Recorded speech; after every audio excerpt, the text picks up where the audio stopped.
Hi there, and welcome to Master of Horror. These are also based on true stories.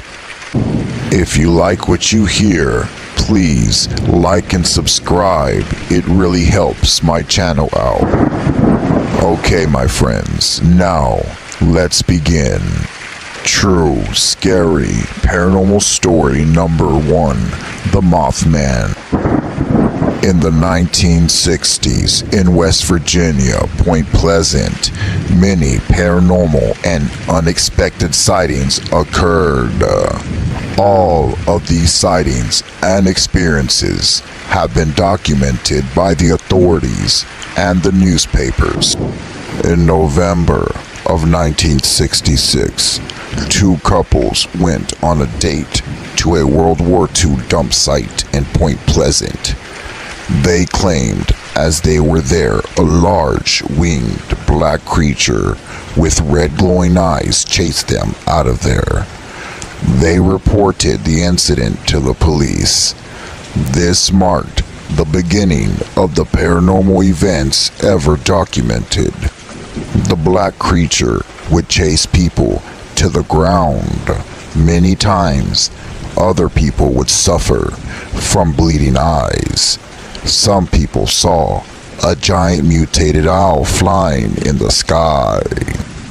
People were beginning to see this Mothman in the sky, flying over their houses, and even in their backyard. A resident claims that there was a Mothman standing by a tree about 7 foot tall, staring right at her as she was in her kitchen. She claims as she looked out the window and saw it, it had red glowing eyes. She said it then took off and flew into the sky. She swears on everything that it was not a bird or any other type of flying animal, and it was definitely not a human. Around this time when things were getting really bad, the Washington Post, which is a newspaper company, heard about all the sightings that were occurring in West Virginia, Point Pleasant. John Klein, a reporter for the Washington Post and researcher, was sent to Point Pleasant. He lost his wife 2 years earlier in a car accident. He went to Point Pleasant, and there he started his investigation. While there, he had reported on many stories. What follows is an actual documentation of his contact with the paranormal. He was in a motel room, distraught and sitting on the bed. The phone then rang, and John Klein went to pick it up. The voice on the other phone sounded electrical and cut up, but it said, "Hello, John Klein." "Who is this?" replied John. It said, "My name is Andrew Gold." Before John could say anything else, it said, "Your father was born and raised in Wisconsin. You lived in a greenhouse on Monroe Street, and you don't remember how your mother looked." John knew this was not a hoax, so he said, "Okay, you have my attention." He then placed his watch in his shoe and placed his shoe under the bed. He asked the voice on the phone, "Where's my watch?" The voice said on the phone, "Your watch is in your shoe, under the bed." John then got up and closed the curtains to his motel room and turned off the lights, hoping that no one was looking in. He then sat back down on the bed, picked up chapstick and put it in his hand. He picked up the phone and asked, "What is in my hand?" Slowly, an electrical voice said, "Chapstick." At that point, John Klein became even more fearful of who he was speaking with. He got on the ground and pulled a book from the nightstand and quickly asked, The entity on the phone. Read me line 3, page 55. The entity said it word for word. John sat up for a few seconds and asked the entity, "What do you look like?" The entity replied, Why, it all depends on who's looking. His next question was, "Can I please meet you?" The entity again quickly answered back and replied, You already have, John. You already have. The last question and the most important question in this conversation that John asked was, "What happened to my wife?" The entity then said, You saw what happened to her. You were there. You cannot find her by looking. You will see her in due time. The phone then flew off of John's ear through electrical static, and that was the end of the conversation with the entity. John Klein had an actual conversation with the Mothman. After the collapse of the bridge in West Virginia, Point Pleasant, in 1967, the sightings and the paranormal activity calmed down greatly to the point to where there was very little activity that was documented. Scariest and creepiest paranormal story number 2, the haunted Tallman bunk beds. In Wisconsin, in early February of 1987, Alan and Debbie Tallman purchased bunk beds at a second-hand shop. They stored them in their basement. 3 months later, in May of 1987, they moved the bunk beds upstairs to their kids' bedroom. This marked 9 months of paranormal and terrifying experiences for the family that has ever been recorded. Strange occurrences begin to happen nightly. The first night, the bunk beds were upstairs. Their oldest son went into his parents' room claiming that his radio clock was playing music by itself and turning through different stations on its own. Alan, the father, got upset thinking that his oldest son was being immature and just playing around, and took the radio away from him and warned him to behave.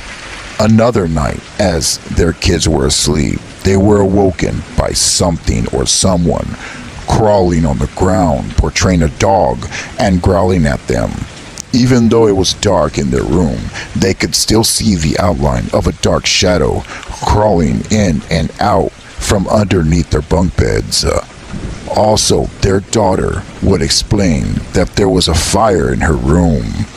When Alan and Debbie went to investigate, they found nothing. About a week later, one quiet night, Alan and Debbie heard their daughter screaming. When they came to see what was wrong, she claimed there was a witch with red eyes behind her bedroom door. Later that week, Alan Tallman came home from working night shift around 2 in the morning. After pulling in the driveway and getting out of his car, he began to hear howling in the wind. The wind began to pick up and the howling got louder. He then heard a voice say, "Come here," from around the side of the house. He walked over to the side of the house and there was nothing there. When he came back around the corner to the front of the garage, to his shock and to his horror, the garage was on fire with flames reaching past the rooftop. He quickly went into his house to retrieve a fire extinguisher, and when he came back outside, there was no fire, nor any indication of one. He walked inside his house and closed the front door in disbelief. As he reached down to pick up his lunch kit, it was thrown across the living room by an unknown entity. There was a night where Mr. Tallman had to go to work and asked his brother Todd to stay the night with his family to protect them from whatever was haunting their house. That night, around 2 in the morning, Todd was asleep on the floor of the kid's bedroom when he was awoken by a noise he heard coming from the closet. Fog began to slowly appear out of nowhere. He then sat up and stared at the closet door as it began to slowly open. What happened next will forever be a secret that no one knows. A bright light filled the room, and Todd witnessed something truly terrifying. He screamed and sat up, petrified, with no emotion on his face. We will never know what he saw, and to this day he doesn't want to tell anyone. He never said exactly what he saw at that moment. But Debbie entered the room and began to grab her children. She asked Todd what did he see, but he did not answer her. He slowly walked out of the room like a zombie with no facial expressions at all. After about a minute, he then snapped out of it and began to get the rest of the kids out of that house, and they left the house that night. The family then immediately had the bunk beds crushed by a bulldozer, and not long after that, they moved out of their house, hoping that the ghost or entity would never follow them ever again. Scariest and creepiest paranormal scary story number 3, the Tatums. In the mid-1980s, in a quiet suburb near Atlanta, Georgia, Jim and Kate Tatum built a new home with plans to retire. But 5 months after they moved into their new home, the Tatums began to experience a series of paranormal occurrences that would ultimately force them to put their house for sale. One night, Kate Tatum could not sleep. She felt something was watching her outside her bedroom. When she got up to investigate, she saw a glimpse of a dark black figure walking past her open doorway. She told her husband Tim, and he searched the whole house with nothing to show for. Shortly after the incident, Kate began to just suspect that it may not have been an actual person, but maybe a ghost or a demon. 2 months later, one night in March, Jim was working upstairs on the house. He stopped working when Kate called him for dinner, and he unplugged his drill and put it to the side. As the evening wore on, Jim decided to watch a movie, while Kate went upstairs to read a book. 1 hour later, Kate heard the sound of the drill outside her bedroom. She thought Jim was teasing her about having seen a ghost, but before long she felt that the joke had gone on for way too long, and got up out of bed and walked into the hallway. It was empty, and the drill was unplugged, laying on the ground. When she knelt down to touch the drill to see if it was warm from being used, it was ice cold. Jim then bought Kate a bell to ring when she needed something. It was an angel bell that he had bought at a garage sale.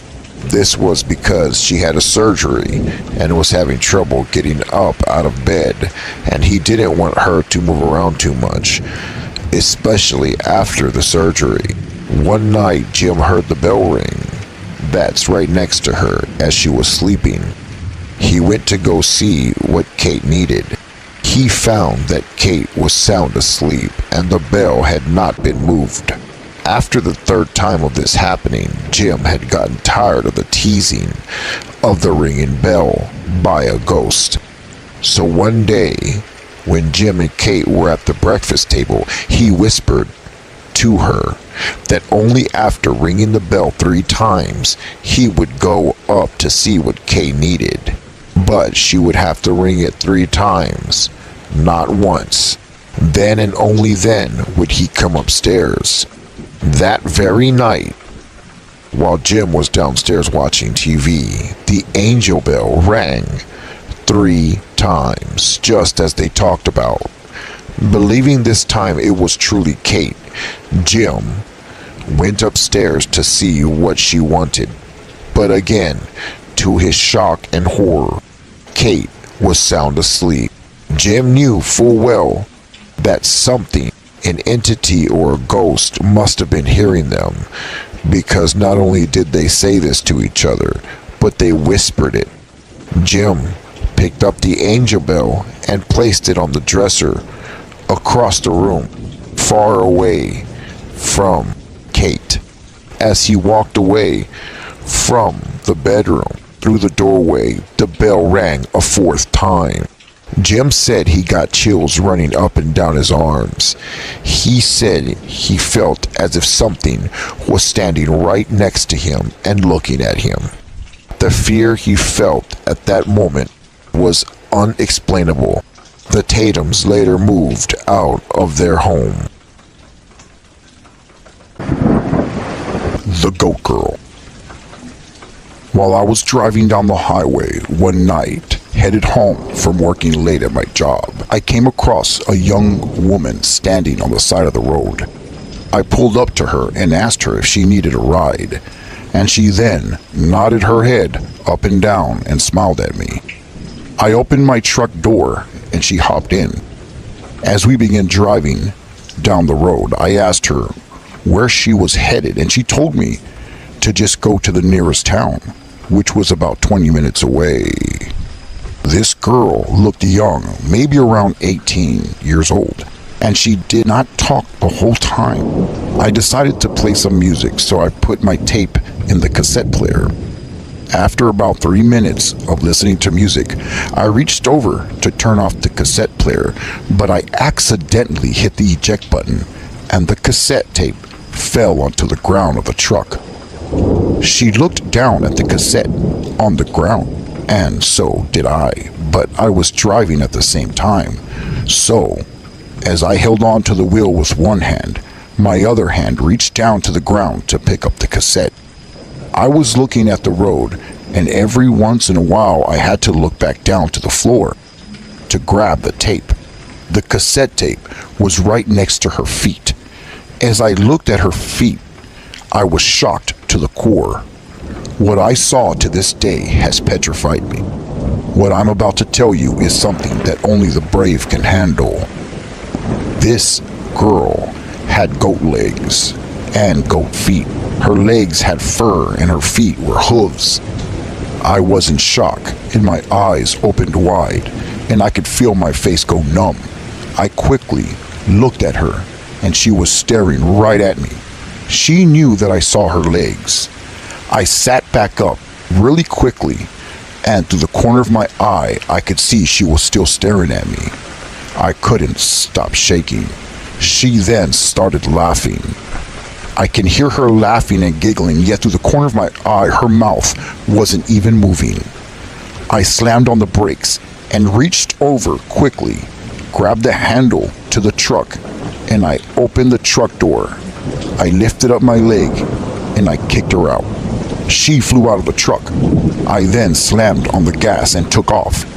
I was driving the truck well over 100 miles an hour down the highway. I looked over to my left out of the window and her face was looking right at me. She was flying and gliding right next to my truck window. How was this even possible, I thought. She was cursing and yelling. I could hear her screaming through the window. I drove even faster, and I don't know how fast I was going, but it must have been fast because she vanished. I made it to the nearest town. I got off and had to get my composure together. I was traumatized, and to this very day, I still am. When I was about 6 years old, we lived in a trailer in Rosenberg, Texas, and my mother would watch over me and my little sister while my dad went to work. One morning, my mom was making eggs in the kitchen while me and my sister were in my mom's room. My sister was asleep on my mom's bed while I was coloring in a coloring book. I was facing the wall standing up, and my sister was on the bed right behind me. I just remember feeling as if something was behind me, and I heard a small noise. So I turned around and I was shocked to the core and caught by surprise. There was a blue-looking girl around 12 or so staring right at me. She was slowly folding a blanket, looking right into my eyes. She had black, long hair and it looked wet. Also, it looked as if she was wearing a nightgown. This ghost-looking girl was inches away from my little sister who was asleep on the bed. I smiled and I said hi to her out of fear and waved at her. I slowly turned back around towards my coloring book, and deep inside I was petrified. I started coloring again, yet my mind was set on running out of that room. I was so afraid of this girl catching me while I was trying to run away. Yet, I counted down from 5. As soon as I got to 1, I took off out of the room screaming. My mother was in the kitchen and she turned towards me, wondering what happened. I explained everything to my mother. At first, she didn't believe me, but she eventually decided to go look in the room. She went into the room where I saw the girl, and nothing was there. Just my little sister sleeping on the bed. My mother told me to stay out of the room. After about 10 minutes, I then slowly walked up to the doorway and peeked into the room, and nothing was there. I then walked in and looked around the room, and to my shock and surprise, there was a wet spot right where the girl was standing. I looked towards my little sister, and there was a blanket on top of her. It was the same blanket that the ghost girl was folding. True paranormal story number 1. My cousin's Ouija board. I got a call from my cousin who said that he, his brother, his dad, and his best friend were using a Ouija board in their basement. Prior to starting, they took a large porcelain doll out of the room because it was so creepy and placed it in the adjacent room face down on a pile of towels. My cousin took a short break because the board was just spouting out nonsense. He had to go to the bathroom. His dad, brother, and friends started asking the board questions without him. One of the questions was, "Who is in the other room?" The board just started spelling out random numbers. And when my cousin came back into the room, his brother said that it wasn't working, that they're gonna put it away, and he showed him the answer to the last question he had. He said, "Dude, that's my social security number." Then they started to talk to whatever started spewing the answers out. It told my cousin he would die in the Air Force. At this point, they tell the entity that they're communicating with to prove itself. It then spelled out the word doll, and they immediately got a bad feeling. They opened the door to where the porcelain doll was in the other room, and when they opened the door, the doll was standing upright in front of the door, staring at them. Everyone freaked out and ran out of the house. My best friend burned the Ouija board, and I think he temporarily went nuts for a few months. As for my cousin, for some reason, he then joined the Air Force and is on a base in Europe now. True paranormal story number 2. I will never touch a Ouija board. I had some of my friends over one night, so we tried out the Ouija board we found in someone's garbage. It had a board and the glass piece that you hold on to. The 4 of us held on to the piece and asked stupid questions, just messing around. At times, one of us were moving around the glass piece just to try and fool the others. When one of my friends went to the bathroom and the other guy bailed out, It was just me and one of my other friends still holding on to it. I asked the board, when will I die? And the piece started slowly moving to the letter T. I was left looking at my friend thinking it was him, but he just told me that he thought it was me. The piece then moved to the letter O, and then M, and then back to O, and then R. And then I realized that it was spelling out the word tomorrow. My friend let go and it stopped moving, so I was convinced that it was him. But he swore left and right it wasn't him. But here's where it gets horrifying. The next day, while walking my dog to the park, my dog's leash snapped and suddenly he was free. He started running into the road, and I immediately chased after him, only to hear the horn of an oncoming car blaring and getting louder.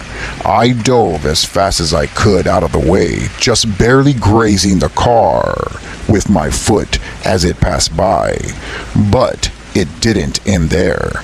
The same day, while sitting under the ceiling fan in the kitchen on full blast, I got up to get something out of the fridge, and behind me I heard a loud crashing sound as all the glass on the table was shattered and everything fell onto the floor.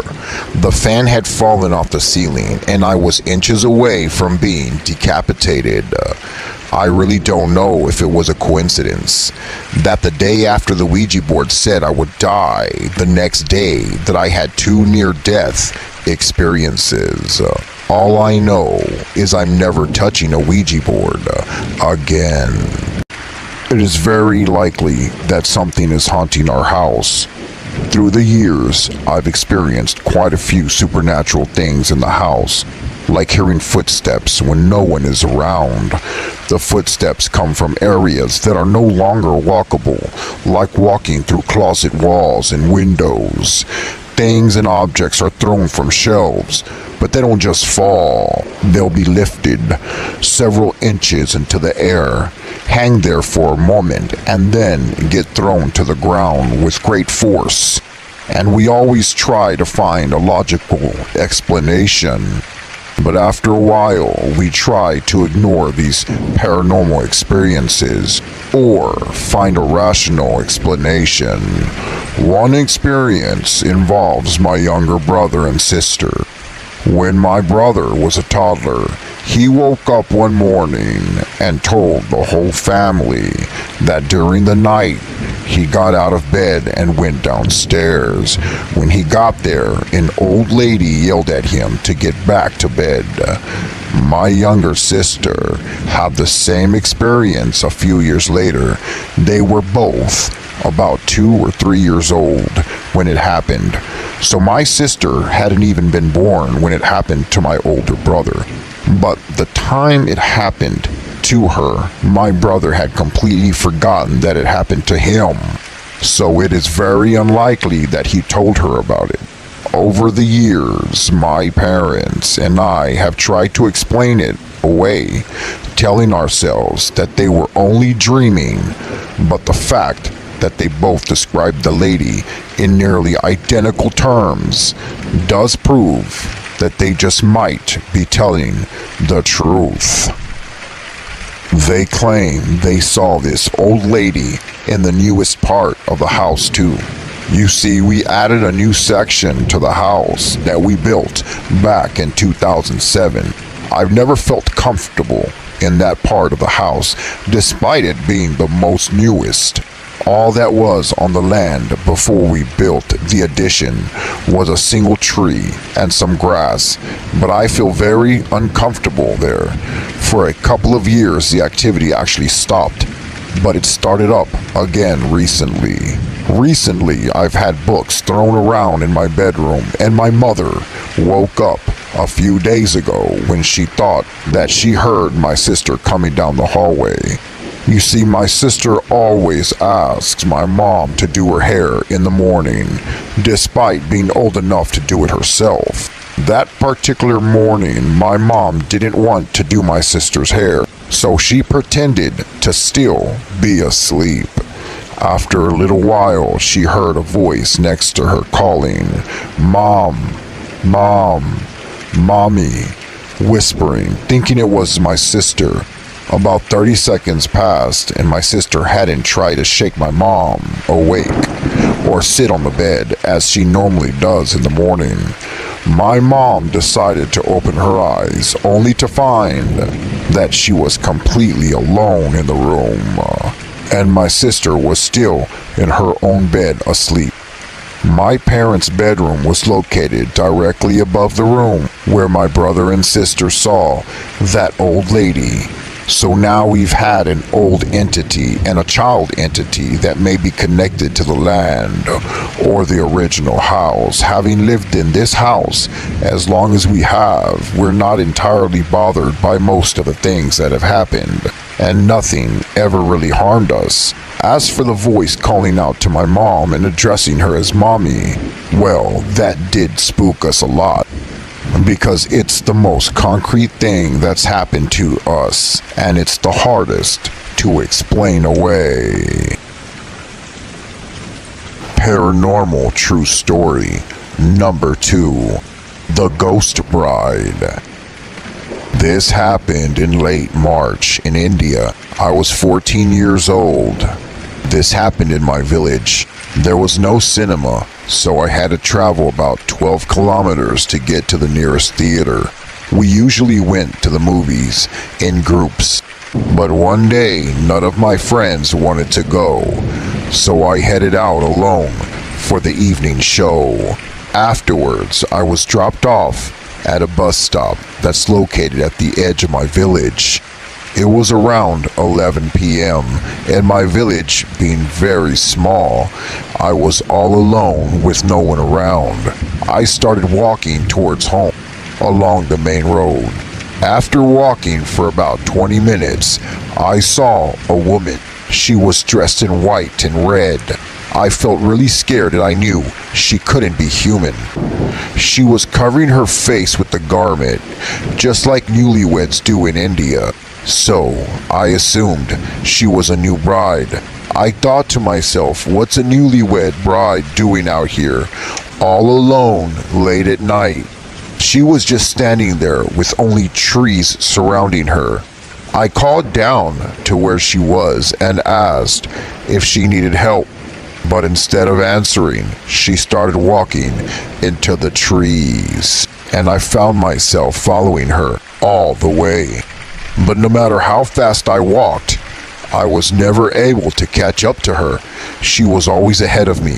After a while, I regained consciousness. I looked around and discovered that I had wandered into the middle of a jungle. Suddenly, all the scary stories that my elders ever told me came back to my memory, and I stood there frozen in fear. I remember that in our culture, an evil spirit will appear dressed as a newlywed bride with no legs. Slowly, I looked down at the woman's legs and realized she didn't have any at all. I wanted to run, but the thought of her being behind me and possibly chasing me down made me feel sick and nauseous. I had chills and goosebumps all over my body.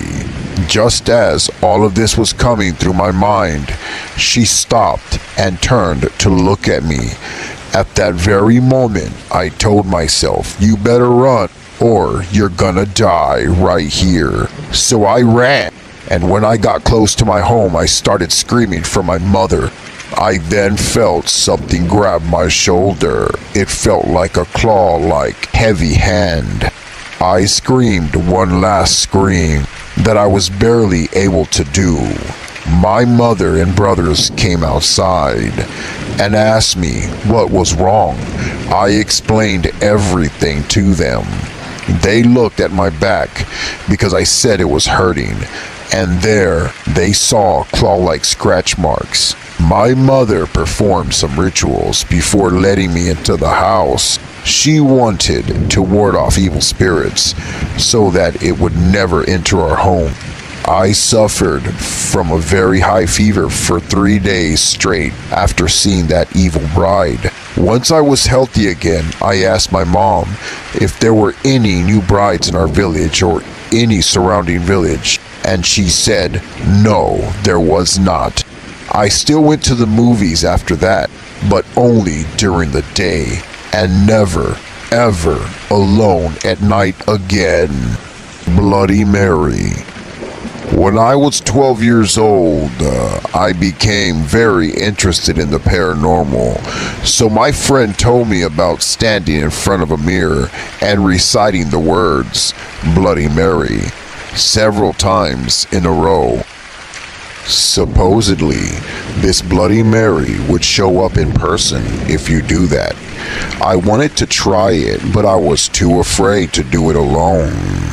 So one day, this friend and I stayed after school. After everyone had left, we walked down through the empty hall in the girls' bathroom in front of the mirror and began saying Bloody Mary 5 times in a row. We then heard a very strange female voice calling our names. We were terrified and we ran out into the hallway, but nobody was around. 2 days later, I was sleeping in my upstairs bedroom and I was awoken around 2 in the morning by the sound of crying. My parents were downstairs in their bedroom asleep and there were no TVs or radios on at the time.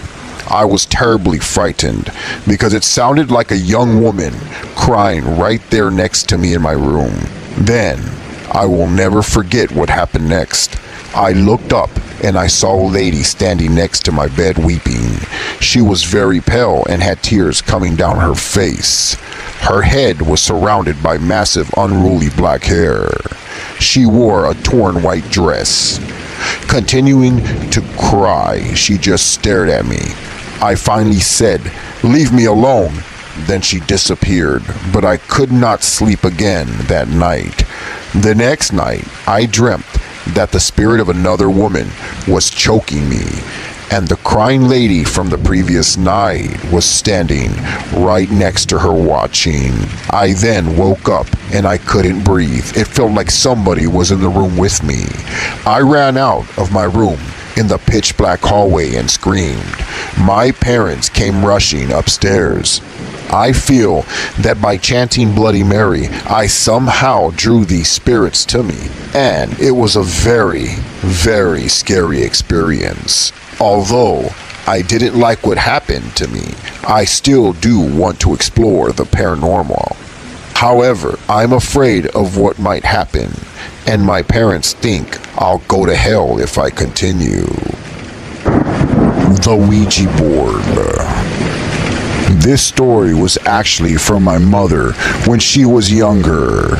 She said one time when she was a teenager, she was curious and thinking it would be a fun experience playing with the Ouija board. Her and a group of her friends got together and started asking some questions to the Ouija board.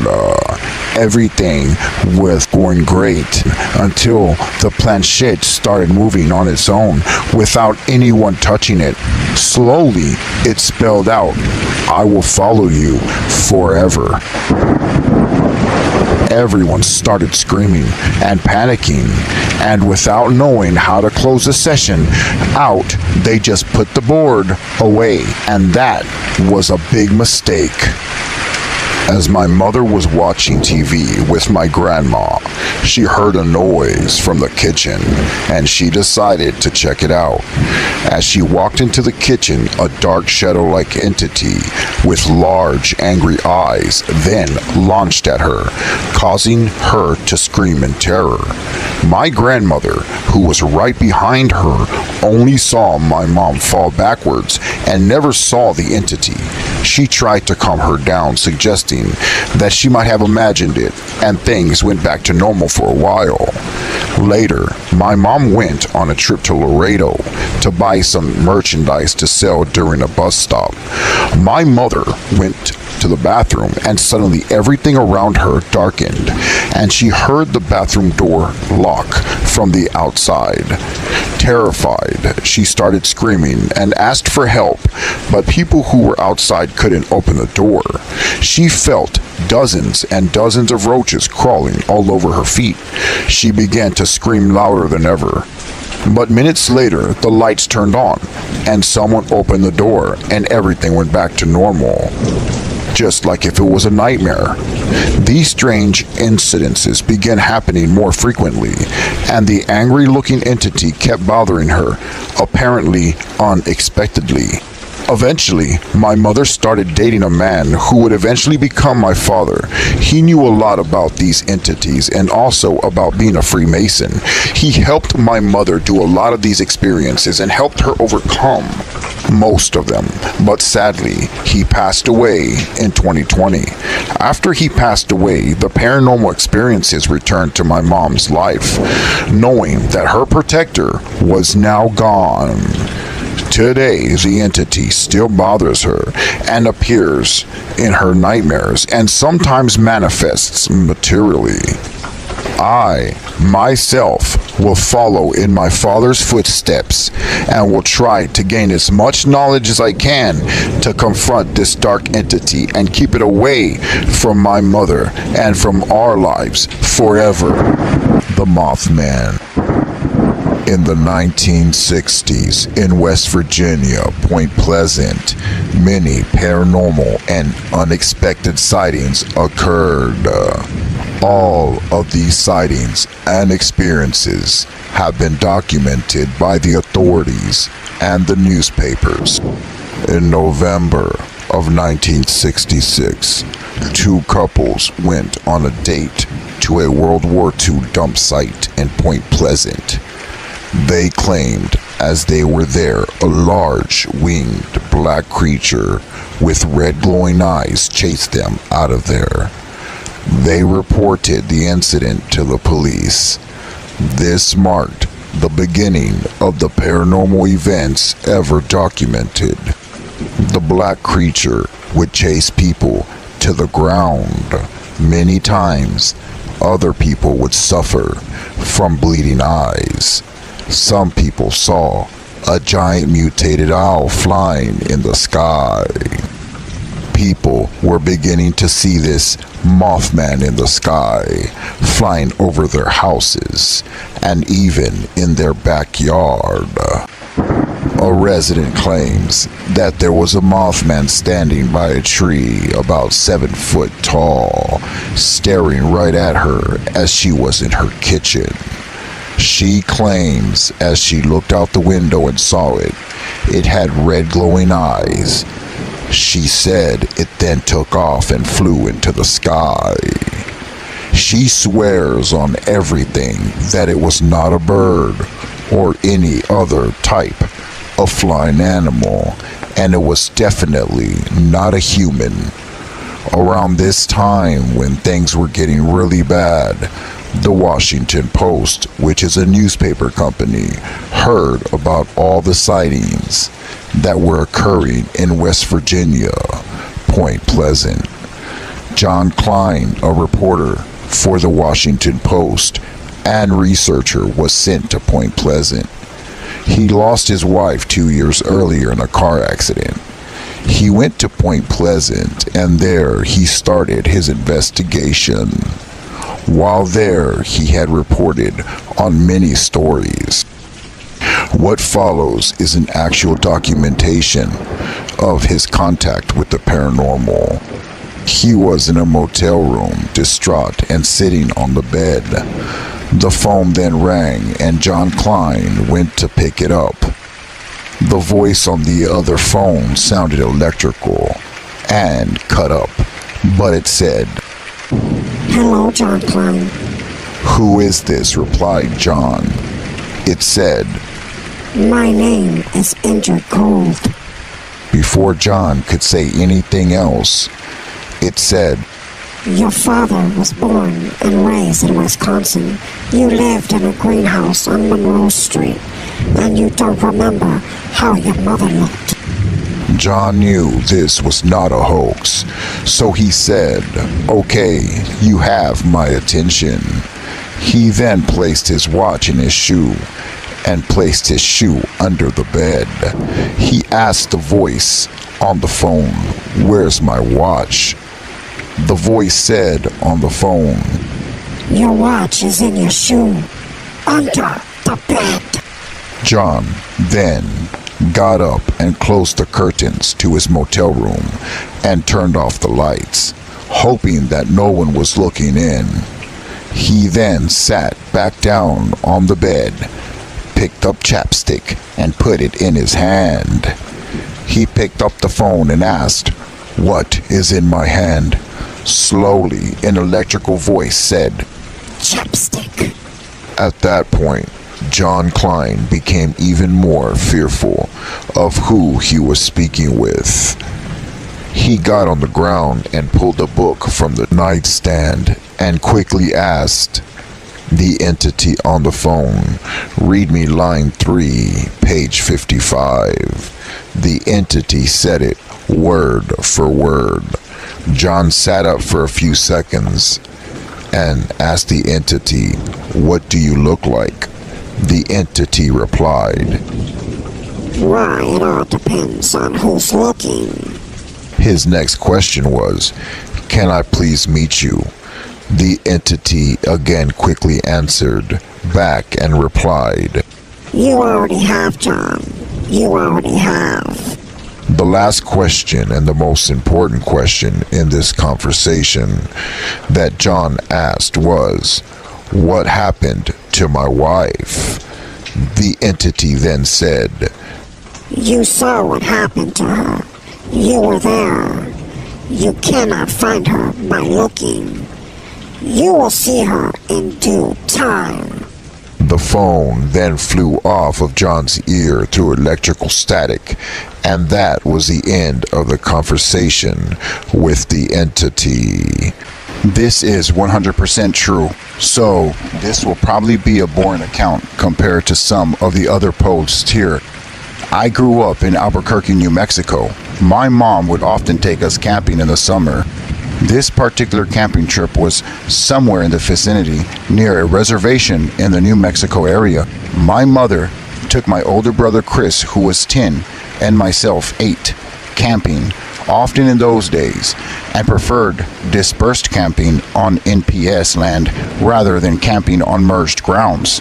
She usually would find us a spot and make herself busy setting up the tents, while Chris and I would run around and explore the area and be generally unhelpful. On this particular trip, we arrived in the middle of the day, and as my mom started setting up camp, Chris and I started to explore the area around our campsite. We wandered into the woods of our campsite. Being in the desert, it was really just stunted trees and bushes. So I hesitate to describe it as a forest, but the trees and the brush were taller than me. I wandered down deeper and came face to face with what I described to my mother as a wolfman.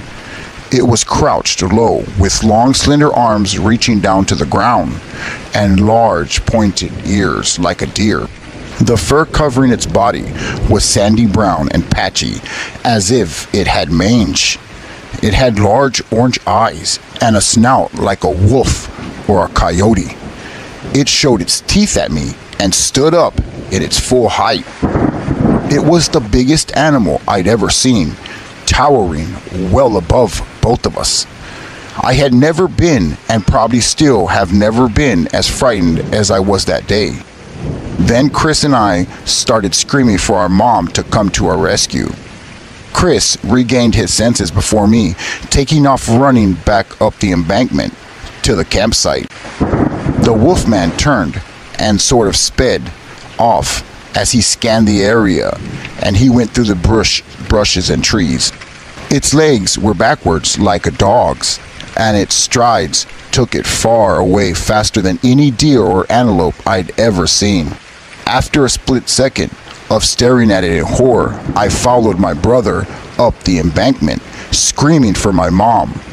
We were so frightened that my mom packed us back into the car and moved campsites. We went to a managed campsite. Chris and I were too scared to sleep in our own tent that night, and we clung to my mom, listening to the smallest twig snapping in the brush. So that's my story.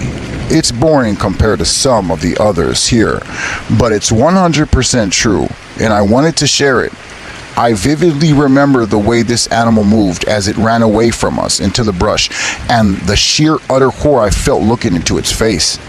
Chris and I have never managed to find an explanation for what we saw that night in the brush. Scary, true, paranormal story number 2. I used to work at a local coal mining company on the Navajo reservation as an operator for a coal mining crew. I drove equipment, and it was hauling one of those 40-ton coal dump trucks. If you ever seen those trucks, they're pretty huge. They're about 2 to 3 stories high. I remember that I was working the night shift, which started around 12 midnight. Before we started this shift, we were required to do a pre-start inspection of our equipment. I walked around my truck, and when I went up to the rear of the truck and lowered its stairs that gave me access to the engine bay, I walked up the stairs and started my inspection. I found a bad leak in the engine. I climbed back down and went to the cab and called my supervisor. He answered and asked me if I can drive the truck to the main shop for repairs. So I drove 6 to 8 miles back to the shop, and I called the maintenance supervisor, and he instructed me to drive around the back of the shop and park the truck there. I drove around to the back and parked the truck. I called my supervisor over the radio and asked him to pick me up. As I started to walk away from the truck towards the shop, that's when I finally seen it. It was huge. It walked weird and had patches of tan fur missing and blotches of blackened skin. And its head was big. The head was as large as a pumpkin, and it wobbled around like it was unbalanced. It had an unnatural look, nothing like I'd ever seen before. This thing walked on all fours and was about 4 to 5 feet tall. It was about 100 feet away and was walking toward me. My first instinct was that it was a sick dog that was mange infested and malnourished. It continued to walk toward me, and I thought this sucker might be sick and had rabies. I took out my flashlight and shined the light at it, yelling at it to stay away. Yet it continued to walk towards me. It was then that I noticed it wasn't alive. Its eyes did not give off any reflection and were black and solid. It was unnatural. I reached for my pocket knife and yelled at it to stop. It stopped when it was about 20 feet away. It was still walking towards the shop, and it followed me all the way there. I never looked away. I thought it could attack me. By the time I got to the shop door entrance, it started walking towards the side. I went inside and got the shop supervisor, and we both came outside. It wasn't until about a minute later, and it was gone. We walked to the east of the shop, and my supervisor drove up. Now, there was only one way into the back side of the shop, and my supervisor should have seen it, but he didn't. I explained to him what I saw, and he said he didn't see it on the way into the shop. My supervisor said that I saw a skinwalker, and that it usually was seen walking around the shop. The rest of the shift I stayed with my supervisor. I think he was scared. I wasn't scared, nor did I get into shock, like some people describe. It was an experience that I would never forget. Scary, true story number 3. This just happened to me not too long ago. I'm a 21-year-old female, pretty but not a model. I'm normal size living in Oklahoma. I have a job and have never had anything that could be considered mental episode. I live in Tulsa, the second largest city in the state. To give a little backstory, I live in a house with 4 roommates, all men. I think of them as my brothers, and we never really worry about anything like intruders and always have our 3 back doors unlocked. Now, to give you a visual aid, I live in the front part of the house, the living area, and two of the doors are back doors to my roommate's rooms. The backyard is large, though it's a pretty urban area. It snowed a few days ago, and there's still some snow on the ground, and it's freezing, but there's no smoking in the house. I put up my jacket and threw on some slippers. I tell my roommates that I'm going to go outside to smoke alone. Anyways, I usually bring my phone, but this time I didn't. I've been bringing people because I've been hearing strange noises. I'm not the only one that heard them either. My other roommates have heard them too. Sounds that resonate in our backyard. They sort of sound like twigs breaking. The fence surrounding our yard is wood until about halfway up, and then the chain link starts. So it's about 2 a.m. and I'm on the porch smoking when something catches my eye. Now, I have two cats in my house, my boy cat and my roommate's female cat. There's a cat that wanders around and tries to sneak in from time to time, and I noticed this thing that caught my eyes close to the ground. I assume it's the cat and start looking around for something to shoo it away with. Finding nothing, I resort to building a snowball and I throw it. A small one, nothing too big. I didn't want to hurt it. I just wanted for it to go away. So I throw the snowball and it hits it. That's when I realized how big this thing was. As soon as the ball hit it, my entire body filled with fear, one that I cannot explain. I was frozen. I watched this thing slowly stand up. It looked like a man, but taller, and its knees were bent in the wrong way. It was unbelievably tall. Its arms were twice as long, its face was distorted, and it had horns like a goat with red glowing eyes. It looked at me, and I couldn't move. I couldn't breathe. With non-human speed, it took off towards the back of my yard, and it was gone. I was able to move again, and I crashed through the doors into my house. I screamed for my roommates to lock the doors and tried to calm my trembling down. They kept telling me that I'm tripping and that it can't be real, but I'm not on any drugs and I know what I saw. Hello there, and welcome to Master of Horror, a series of true scary, ghost, wendigo, and cryptid stories that I've gathered from all across the internet and what I have heard throughout the years. These videos have rain in the background so as to help you relax and sleep. I hope you enjoy true paranormal wendigo and cryptids stories. Okay, now let's begin. Paranormal story number 1. My best friend became a wendigo. In this true story, some names have been changed. My friend Roger, after not hearing from him for about 2 years, came to me and asked me to help go with him to a cabin in the woods about 2 hours from where I lived, so he could show me and tell me something that was very important. I went ahead and got into his car, and we headed to his cabin. This was a huge surprise to me, for I hadn't heard from him in 2 years. While in the car, he did not look the same as I remembered him. I asked him how he was doing, but he didn't answer that. He said, "Ben, I know it's been a long time. I was hoping you would have answered me like you did, and I thank you for that."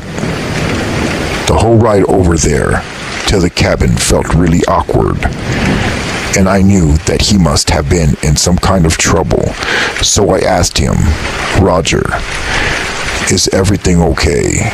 Are you in any kind of trouble?" Roger looked at me with a straight face as sweat began to come down his forehead. He said, "I need your help with something, Ben. I really do. You're the only one I could trust at this point." I looked at Roger in the eyes and I told him, "Is Samantha okay?" Roger didn't answer me. It was quiet pretty much the whole way to the cabin. I actually looked over at him while he was driving, but no matter how much I tried, not look like my best friend Roger. There was just something about his face. He then parked in front of a cabin and said, "We're here." So I got off and waited for him to open the cabin front door. He went in and waited for me to come in behind him, and then he locked the cabin front door and he sat down in front of a fireplace that was already lit. There were 2 chairs in the room in front of this fireplace, one for him and one for me. Roger then said, "Let me finish talking first, and I promise you that anything that you want to ask I will answer. Just please sit down across from me and listen to everything I have to say. I will make it quick." So I've known Roger my whole life. I knew there was something very serious going on. So as a friend, the best thing that I could do is just listen to what he had to say. So I sat down across from him and said, "Go ahead and speak." Roger said, "When I moved to Canada with Samantha, my fiancée, 2 years ago, everything was perfect. We had the perfect idea of a family and of our future together.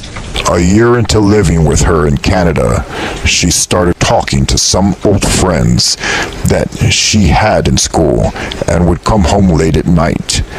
I didn't see this as a problem because I've always trusted Samantha. She began to act weird. She started dressing in all black, and there were times where she didn't even look like herself. The first thing that popped up in my mind is I suspected that she was cheating on me, or maybe there was someone else she was talking to, but that was far from the truth. Sometimes she came home really late, and I would ask her, why is she coming home so late? And she said, it's okay, don't worry. I'm not messing around behind her back. There was something I really had to do after work that was very important.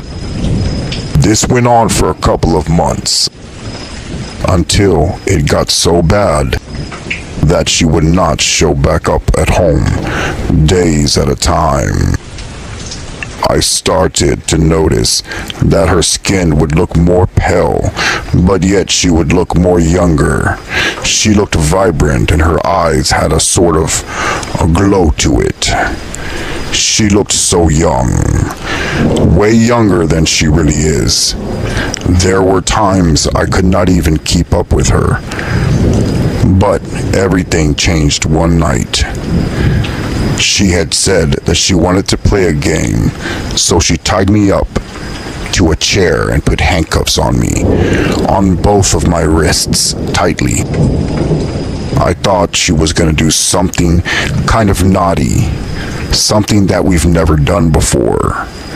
But I've always trusted her, so I went along with everything she did. She said, I'm going to call a friend over. But I didn't understand why she would want to call one of her friends. But by the time I knew, somebody had came to the front door, and it was quiet for a while. I wanted to get up to see what was going on. I couldn't do anything. She even put duct tape around my mouth, so I couldn't scream. I didn't understand what was going on. When I heard screaming come from outside the bedroom door, my eyes widened with fear. The door opened to my room where I was, and Samantha started pulling in her so-called friend by the legs. He was unconscious, and I've never seen this guy before. I didn't know if she was joking around, but when she grabbed a hammer and bashed his head in, I knew this was for real. She began eating the flesh off of him. I started screaming, even though I had tape around my mouth. She looked at me and smiled and said, "This is what I've been hiding from you for the past year. I am a flesh eater, and that's why I am so vibrant and alive, and I want you to become like me." She grabbed the knife and hacked off his arm and put it to my mouth and said, "Bite and eat." With the same knife that she used to take his arm off, she put it to my throat, and I said, "Please, don't kill me." I was starting to beg her. I had no choice. I decided to trust in her, even though I knew at that point that she was a I had no choice but to bite the arm, and so I ate as she said. The flesh tasted awful at first, but as soon as I was done having a few bites, something changed inside of me. For some weird reason, I began to want more. She started laughing, and she saw that I started eating more and more without her pushing me to do it. Hearing my friend Roger telling me all of this stuff made me sick. I said, "Roger, are you okay? Are you sure you're telling me the truth?" Roger got very angry, and he screamed like I've never heard him scream before, and said, "Just listen to me. I would never lie to you. Please listen to me." I leaned back in my chair. Roger said, "Ben, I'm almost done. Please, just listen." So Roger continued to say that the weeks went on, and he began to have a taste for human flesh. He said me and Samantha went on crazy eating binges, eating sprees where we would kill and eat humans. It started with maybe one person a week to where it became almost an everyday thing. Roger looked at me with tears in his eyes and said, "Ben, please believe me. I've been consuming flesh every day for months, but have gotten to the point to where now I cannot live like this." I asked Roger, "Roger, where is Samantha? What happened to her?" Roger then said, "You see, about 2 weeks ago, Samantha started to change. I woke up one night and her body became that of a creature, and she had eyes that were no longer green but turned red. I even found her one night drooling as if she wanted to eat me. When we were outside one night, she went up to me crying, telling me that she did not want to live like this no more. So I started crying because I missed the Samantha that I used to know, the Samantha that didn't eat humans, the Samantha that had a beautiful heart. You see, Ben, the people that she was hanging around with must have been also Wendigos, a creature that eats off the human flesh and survives. All I remember is grabbing the gun, and while her back was turned towards me, I shot her in the back of the head. When I did, I kid you not, her body became that of a creature. Her true self came out, and her skin became slimy. Claws were formed in front of my face. As she lay dead, I had no choice but to bury my very own Samantha. So you see, Ben, I came to you to ask you a favor. You see, I cannot kill myself. It will be too hard. In order to break the curse, someone has to kill me. I came to ask you to please help me in my life. If you do this, the curse will be broken, and I will no longer have a hunger for flesh. As Roger was telling me this, I noticed his eyes were turning red. I noticed that his hands were gripping his pants tighter and tighter. At this point, Roger said something that I'll never, ever forget. What he said chilled me to the core. Roger then said, "Ben, even now, I am fighting it with all I can, the urge to want to get out of this chair and eat you alive. You see, Ben, you're my best friend, but even you have the possibility of being eaten alive at this very moment, for my hunger for human flesh is too great at this moment. I ate flesh, human flesh, just hours before coming here. You see, Ben, on the way to the cabin to get ready and set the fire going, planning everything that I was going to tell you, I passed by a rest stop, and there was a family which consisted of a husband, a wife, and 2 kids. They were in their car, and I spotted them. I was watching them as they got out and walked into the rest stop. Not only did I eat and devour all of them, but in the back of my car, there are body parts. He said, "Ben, if you want proof, just look in the back seat of my car." So I got up, I walked outside, and I peeked into the back seat of his car, which he had a cloth covering something. So I opened his door, and I picked up the cloth, and there were 4 heads, 4 human heads. I quickly covered the heads back with the cloth, and I threw up on the floor. I ran back inside and sat down. Roger looked at me in the eyes and said, "You see, I'm telling you the truth. I'm not lying to you. I am a monster, and I asked you to please, before I hurt anyone else, kill me, Ben. Just kill me. Look, right there. I have a loaded shotgun.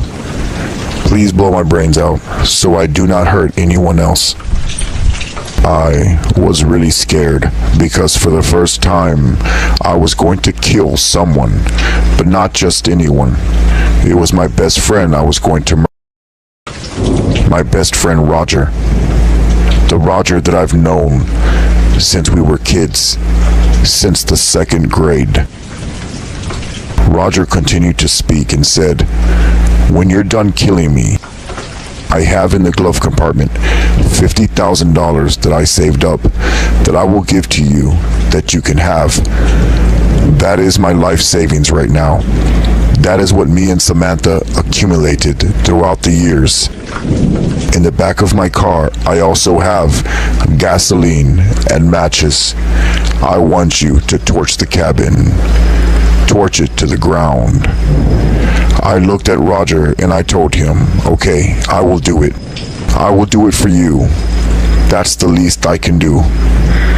I quickly looked at Roger's eyes and I saw hope in his eyes. He smiled.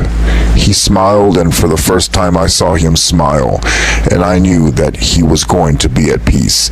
He knew he was going to be in a way better place. I got up off my chair and I grabbed the shotgun and I walked up to Roger. My hands began to shake. I've never ever killed anything in my entire life, let alone a human being. Roger looked up at me and said, yes, Ben, please." Just then he stops me and says, "Wait, Ben, thank you. Thank you for doing this, and I love you." I closed my eyes and I started to pull the trigger back until I felt an explosion coming from the shotgun. The vibration alone shocked my whole body, starting from my arms to my head. The shotgun blast was so powerful that it jerked me back. All I remember is my own face got covered in warm liquid. It was blood. I quickly ran to the kitchen and rinsed my face off, not wanting any of the Wendigo blood in my mouth. It touched my eyes. It ran down my face. I didn't want this on me. I quickly was trying to clean myself off. I think this was traumatizing.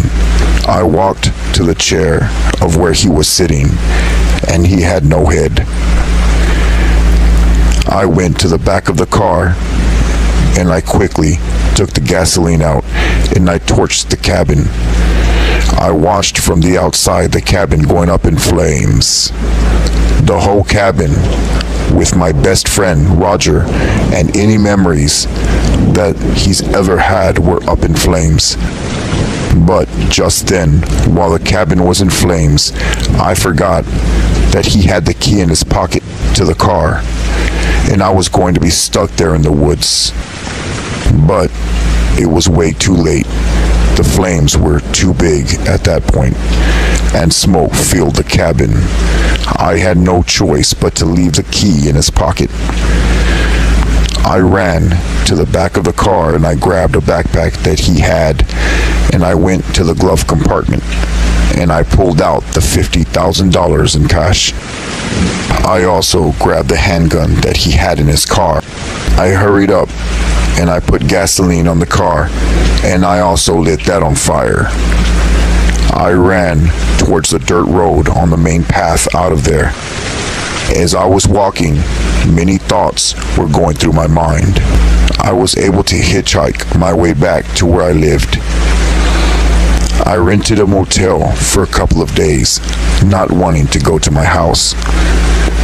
And here I am writing this down on the desk in the motel room, that everything that I have written down and that has happened is true. That there are such things as Wendigos and the paranormal, and these things do exist. I don't know if I'll have nightmares. I hope I don't. But most of all, to Roger, I hope you're in a better place, my friend. Goodbye.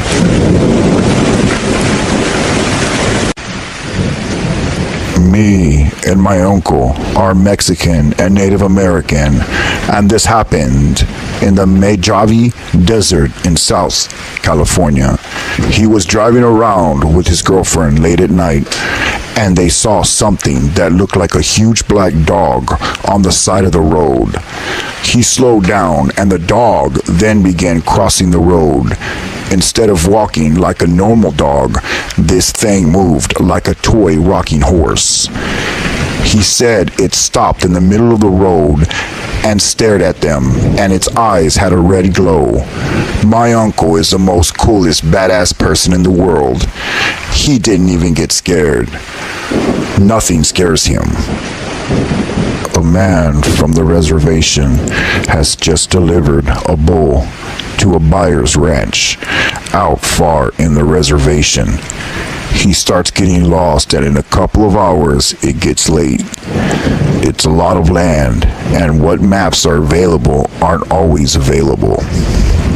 Anyways, it's late and getting dark by the time he gets on the main road towards home.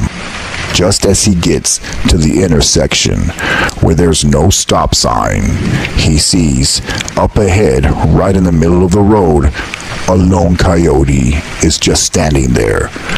So before he starts driving, he leans on the horn, and in response, he watches as the coyote raises up on its back legs. It resumes the form of a man. Only his legs and feet, arms and hands seem more canine than human, and it starts walking towards the opposite shoulder. The man, not believing what he's seen, closes his eyes and shakes his head. When again he looks, there's a coyote sitting off to the side of the road and looking back at him, as if it's waiting on him to drive by. The man is certain that it's the lights playing tricks on him, and the fact that he has been on a long drive must be draining him. However, as he passes that coyote, He gives it a quick look and he sees that this coyote is grinning at him. Having heard stories of skinwalkers, the man blesses himself and he fixes his eyes on the road. Hello there, and welcome to Master of Horror, where I give you the most scariest paranormal true stories that I've ever come across. These stories are guaranteed to scare you, and if not, then I'm not doing my job. I've only chosen the scariest stories to post. If you like what you hear, please like and subscribe so I can give you more true paranormal stories that are guaranteed to petrify you. These are 3 true Ouija board encrypted stories in the rain, number 27. Okay, let's begin. True paranormal story number 1, the Ouija board. It was a cold December night in 2003. It was a Saturday, and we organized a small gathering for my friend Olivia's birthday with our closest friends. Everything was going well in a pretty good atmosphere. There weren't very many people there. I would say about 20 people in total, but I remember around 2 o'clock in the morning, Anna, another friend of mine, suggested that Olivia open the gifts she had received, since only about 8 of us were left. While everybody was laughing, she opened them one by one until it was time to open Anna's gift that she had brought. When Olivia opened Anna's gift, it looked like a board game, and we all thought it was supposedly just a random board game. But no, it was actually a Ouija board. A Ouija board, supposedly, is when one makes contact with beings from beyond this realm. So most of us made a gesture of displeasure. But Anna, the one who bought the board game, told us to calm down, that she knew a lot about these things, and that everything would be fine, that not all spirits are bad. After some time, about half of the people decided to leave, and half of us were arguing that playing the Ouija board was a very foolish thing to do. I agreed with them, but my curiosity was too great. I thought to myself, how could it be possible to communicate with spirits through a simple board? It was around 3 o'clock or 4 o'clock in the morning when my friends placed the Ouija board on a small table. Everyone sat around it, and it was illuminated by some candles. Anna was very well prepared. Once again, they urged me to play, but I refused. I felt that I was already risking too much by just being there. So there was about 5 of us in total: Olivia, Sophia, Matt, Anna, and me. Matt actually spoke out and said he was going to just stay over as an observer, and made everyone promise that if anything strange happened, we would immediately stop the game. That actually made me feel a little bit safer when he said that. About 15 minutes passed and absolutely nothing happened. The planchette didn't even move. For those who don't know, the planchette is a small triangular piece that is placed on the board, and it indicates letter by letter what the entity is trying to say. It meant there was no spirit in contact with us, so for a moment there I was a little bit relieved. But surprisingly, after a few more minutes, it began to move. Everyone started asking questions. Some questions were about things that only we knew about, but the spirit answered them with great certainty. You can say everything was going well, but then something terrible happened. We asked about the cause of death of an acquaintance of ours, about whether there were other spirits besides him, and then right after that question, we asked whether or not it was a good or evil spirit. The planchette moved toward yes when we asked if it was an evil spirit. Just then, suddenly, a door that was situated right behind us slammed shut. Later on, Sophia thought she heard someone call her name, but I certainly didn't hear anything. But what I am sure about is that the candle that I was holding started to shake. As a result, I dropped it on the floor. I tried to leave, and they tried to stop me. Anna told me that I couldn't just leave like that, as they had to say goodbye to the spirit first. But overcome with panic, I ignored their words. Everyone else stayed that I remember. I didn't hear from my friends for the next few days. Later on, I found out that things worsened. After I left, they told me that the spirit was asked its name, which it responded with a very strange and hard to pronounce name. I'm sorry that I can't tell you what it is, but not even they could remember it. They also told me that leaving there was the best thing I could have done by not being directly involved in the game. The risk I ran by leaving was lesser. As I mentioned, one of the most important rules of the Ouija is that you cannot leave the site until the entity allows you to go, and it says goodbye. As I understand it, that spirit was not allowing them to leave. Perhaps one of the strangest things is that no one noticed the things that others were perceiving. Matt explained he heard footsteps running towards him, but no one else noticed it. Also, in a really weird manner, Sophia started laughing hysterically while looking towards the patio, exactly through the door that had slammed a few moments before. She also collapsed to the floor. The rest affirmed they hadn't seen anything there. Olivia said she heard footsteps on the roof and some howling like that of an animal, and likewise no one else was aware of that. Anna clearly heard a scream in the distance and felt someone push her backwards, and from what I know, it was at that point when everyone ran out without properly ending the game. I think, as I did, that it was all just collective paranoia, and the perfect proof of that was that no one was aware of what the other was experiencing. But now, 25 years after that night, I truly believe everything that happened with my friends was merely not just coincidence. Because since that time, only two of us are alive. Matt, about a month later, began to suffer terrible headaches and a sudden weight loss. Then ultimately, he passed away. Doctors were unable to accurately diagnose an illness, and this terrified us all without communicating with each other. We all came to blame the Ouija board. Olivia was unalived by her boyfriend a few months later. It's really strange because he seemed to be a good person, and I don't know what could have happened between them. Also, from that day on, Sophia was not well mentally. She occasionally experienced bouts of laughter and hysteria, kind of like that night when she was playing with the Ouija board. And as for Anna and I, we share the same fate, as we started to experience the same mental torture.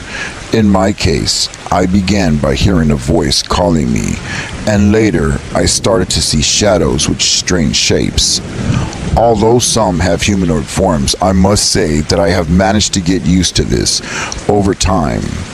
But there is something that's strange. There is one that particularly allows itself to be seen for longer. It appears to be a very tall man, I would say about 7 foot tall, and very thin. And I cannot see his arms, nor does he have any features. I've tried to record it, but I've never been successful. And I don't know if someone is listening to this story that may know why every time I see that man, my ears get plugged and my muscles tense up, and I am overwhelmed with fear every time I see him. I can go days or even months without seeing him, but then, out of nowhere, when I least expect it, he pops up again. He has never tried to attack me or anything. He just stands there, looking at me strangely. I thank God that I enjoy good health, and I think I'll be fine. I haven't heard those voices calling me in the last few years. The only things that can be said to be wrong in my life are those lurking shadows that are very strange, that pop up sometimes. As for Anna, she is not doing well at all. She experiences the same phenomena as I do. But intriguingly, she hears the man speaking in a strange language, and she doesn't know what he is saying at all. She says that she feels that it is definitely not something good. She has contacted and consulted with a couple of different priests, but not even they can bring comfort to her. She started having bone pain and went to many doctors. Some say she has cancer, while others believe it's just all in her head. The last time I visited her, she told me that she saw the man that I saw, but when she saw him, he had arms and he was holding up her wedding dress. She feels that thing will come for her pretty soon, and honestly, we are very scared.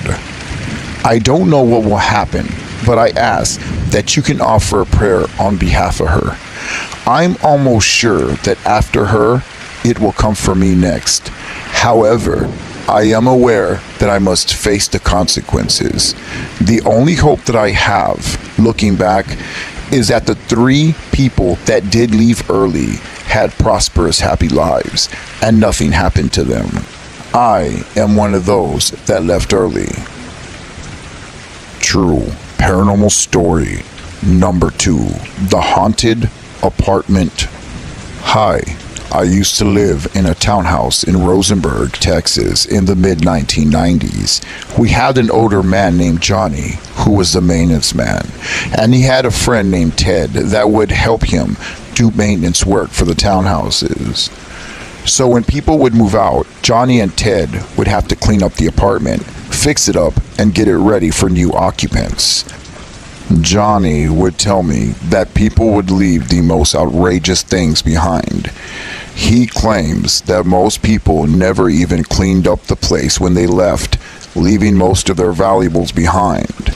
Well, one day, Johnny the maintenance man told me that something horrible happened to him the night before when he spent the night in one of the apartments that he was cleaning out. He claims that he was alone in the apartment around 1 o'clock in the morning, and instead of driving back home, he decided to spend the night since there was so much work to be done. Ted, his friend that usually helps him, didn't come that night, so Johnny was alone.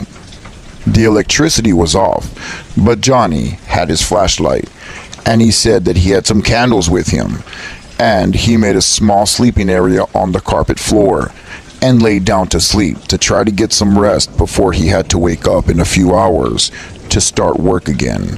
He claims that in the middle of the night, he was awoken by someone calling his name in the room. No one was in the room at the time. He thought it was his imagination and went back to sleep. He then woke up, and again, about an hour later, feeling sharp pain coming from his feet. When he moved the blanket from his feet, he saw that he had red marks on his feet, as if someone was scratching his feet. He said it was really painful, and he got up and walked around the room. He then heard a noise coming from the closet. That's when he opened the closet door, and to his surprise, there was a Ouija board on the top shelf. Whoever lived there cleaned out the whole apartment, but left the Ouija board behind. He got chills all over his body when he saw it, and quickly threw the board in the trash outside the apartment. He went back to sleep, and then was awoken a 3rd time, feeling pain coming from his feet, as if something was punching the bottom of his feet. He jumped up and quickly opened the closet door to see if the board was still there, and to his surprise, even after throwing the Ouija board away, the board was in the same original spot it was in, on the closet shelf. He got his keys as fast as he could, claiming that it felt as if he was being watched the whole time. His flashlight didn't work anymore for some reason, and he couldn't find his candles. He had to find his way in the dark out of the apartment. He claims while he was going down the stairs in the dark, he heard something right behind him, following him down the stairs. While he was driving away, he said he saw a cloaked black figure looking out the bedroom window that he was sleeping in. He said he never went back to that apartment, and he's always stayed away from Ouija boards. True paranormal story number 3, the haunted Needville house. In 2003, me and my wife got married and lived with my parents in Needville, Texas. We lived in a haunted house on Line Street. Many paranormal things in that house happened. For example, one day when my dad was alone washing dishes, he claims that my wife was standing in the hallway staring at him for about 5 minutes. When he looked up and acknowledged her and asked her if everything was okay, she just turned around and walked away. Since that encounter, many other things happened after that. One night, when me and my wife were asleep in the room, it was extremely cold, so we covered up the air-conditioned vents. To our surprise, it got even colder, to where we could see our breath in the air. When we woke up the following morning, my wife had my jacket on her. I never put it on her, nor did she remember putting on a jacket. This was really confusing, but we completely tried to forget about it. But the really scariest incident is which occurred on a Saturday night around 3 o'clock in the morning when my older brother came to spend the night on the living room floor because he had too much to drink that night and he didn't want to drive home. He claims while he was asleep on the floor, someone turned the ceiling fan on full blast. It began to rock side to side and make a loud noise. Despite this, and the fact that he had been drinking, he was able to fall asleep through it all. Then, about 10 to 15 minutes later, he claims he woke up and not only was a ceiling fan about to fall off the ceiling from going extremely fast, but when he tried to get up, something was holding his arms and his legs down. He couldn't get up, nor could he even move. The most that he said he could do was look around with his eyes. He tried to say God's name, and even that couldn't come out of his mouth. He was basically paralyzed and petrified. After about 2 minutes, he was then released. He got up and ran to my mother's room and told her what happened. After my mom walked around the living room praying out loud, my older brother decided to drive home. He was too traumatized to stay. The scariest part about everything is my room was right next to the living room area. After he left that night, me and my wife heard giggling and laughing coming from the living room. I mustered up the courage and I left my room and walked towards the living room, and I saw a black figure sitting on the sofa. The laughing stopped and the giggling, but I ran back to my room and locked the door. I was petrified. We eventually moved out of that house, but to this day you could still see a black figure on the front door window when you pass by that exact house in Needville, Texas. Thank you for listening to Master of Horror. If you like what you've heard, again, please like and subscribe so you can continue to get true paranormal scary stories in the rain. Alright, my friends, for now, good night. And don't forget to leave the nightlight on. Hi there, and welcome to Master of Horror, where I give you the most scariest true paranormal stories that I've ever come across. Please sit back and relax, turn off the lights, and enjoy these 3 true paranormal stories with the rain sound, number 28. True, scary, paranormal story number 1. The evil grandfather. I've always wondered if ghosts or entities can harm us. This happened when I was just a child. My grandfather had passed away, and I really never had any contact or relationship with him. I only knew him from photographs. My grandmother had passed away many years before, so when this happened, my mom and dad and I moved into my grandfather's house. I invited a friend over to spend the night. My friend woke up the next day a little earlier than I did. He went to go use the bathroom, and on his way to the bathroom, he encountered an older person coming out of the kitchen. It was an elderly man who asked him if he wanted to have some breakfast that he had made. My friend was a bit shy and mindful of what his parents always taught him about manners and being polite. So my friend politely declined. He ran back into my room, closed the door, and woke me up. He said, "Your grandfather is in the kitchen," and told me he prepared breakfast. When my friend told me this, I already knew what this meant, so I quickly changed the subject and told him to change his clothes and let's go play soccer outside at the park. My friend agreed about going to the park to play soccer, but he insisted that he still needed to use the bathroom. I told him I would go with him, but after that, we should head to the park. He asked why we didn't just have breakfast first, since my grandfather had said it was ready. I simply told him we'd eat after playing. I accompanied him to the bathroom, and once he was out, we went to the park to play. Once there, I realized that in our rush to leave the house, I had forgotten the ball. I was very uncomfortable about what had happened, and I think my friend noticed, and he insisted we go back for the ball. But I told him not to return to my house. I decided to tell him at that point what was going on. I said, "Look, my grandfather passed away a long time ago. What did the person you saw at my house look like?" My friend described an older person wearing a white shirt and gray pants. I asked if he remembered how he looked at him, and he only answered that he didn't feel like he trusted him. I asked if he remembered the color of his eyes, and he said they look very dark, almost black.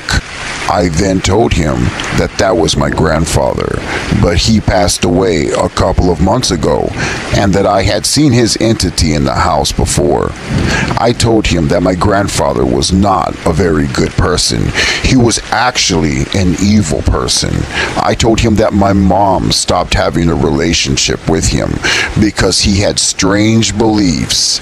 I remember the first thing my mom did when we moved into my grandfather's house was get rid of all the books and strange things that he had in jars that were spread out in different rooms of the house.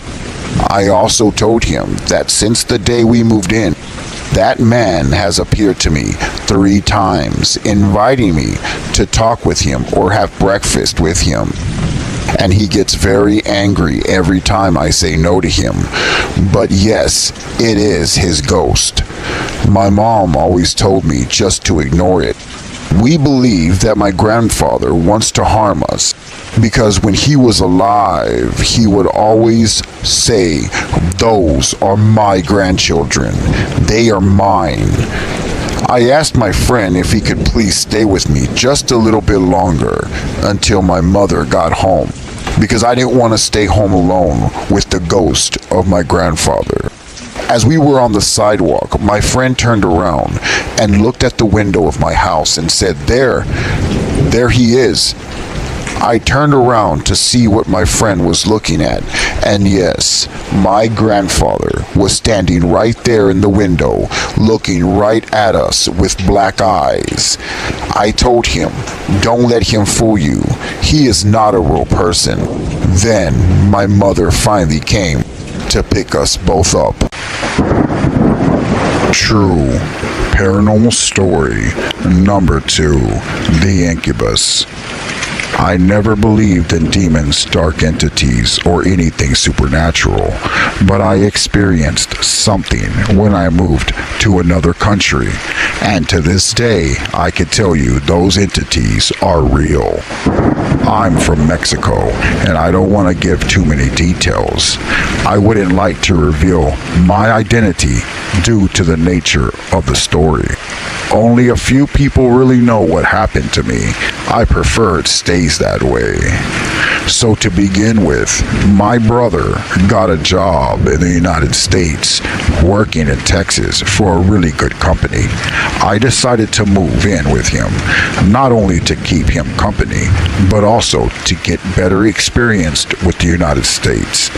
Also to help him with chores and things like that around the house as he began to settle down. We didn't have money to buy beds, so we basically made a makeshift bed, and we bought pillows and put them on the floor, so we slept on the floor. It was still pretty comfortable.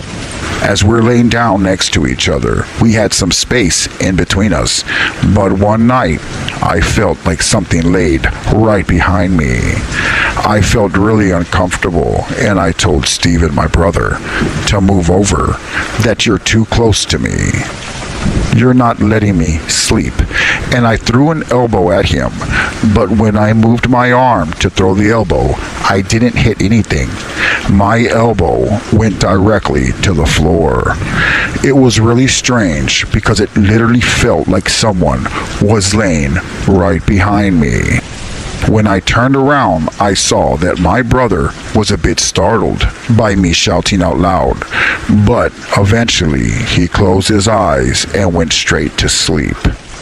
The next night, the same thing happened again, and the night after that, the same thing happened once more.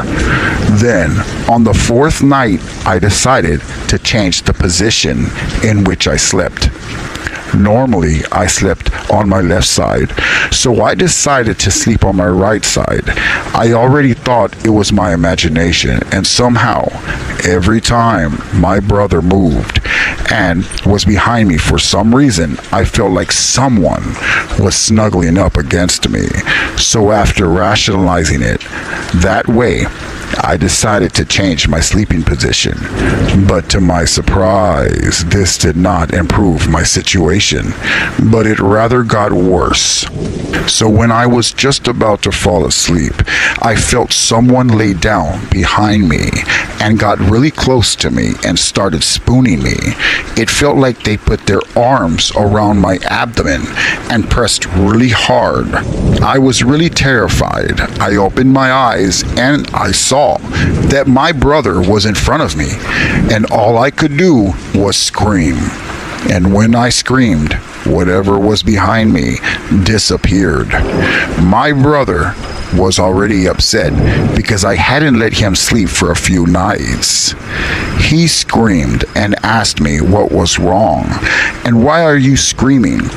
I asked him if he had seen anything moving around behind me as I was laying down.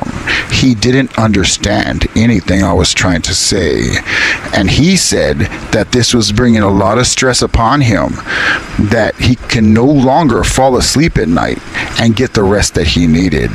I tried to explain again what was happening to me, and he just told me to stop saying nonsense. He said the plan was for me to be there to help him, but this situation was already causing him problems, and days passed, and this situation did not improve. Rather, it got worse, much worse. I couldn't even last one more week. As I fell asleep in my room, alone, something woke me up. and I looked across the room and I saw a dark shadow silhouette, and it was approaching me really quickly. I lost control of my body and I was not able to move. Just then, I went into sleep paralysis, and I literally felt this thing jump on top of me and begin to caress my body. When I was finally able to move, the silhouette was no longer there. I had tears in my eyes and I ran to the bathroom to check myself. And yes, I had bruises all over my body from where this entity was grabbing me. I really needed help with the situation, so that's when I decided to convince my sister to let me sleep in her room. The attacks were less frequent. I felt so desperate that within less than a month, I had already moved out of my house where I had lived my entire life. But that was the worst mistake, because moving out left me vulnerable and alone at night with this entity.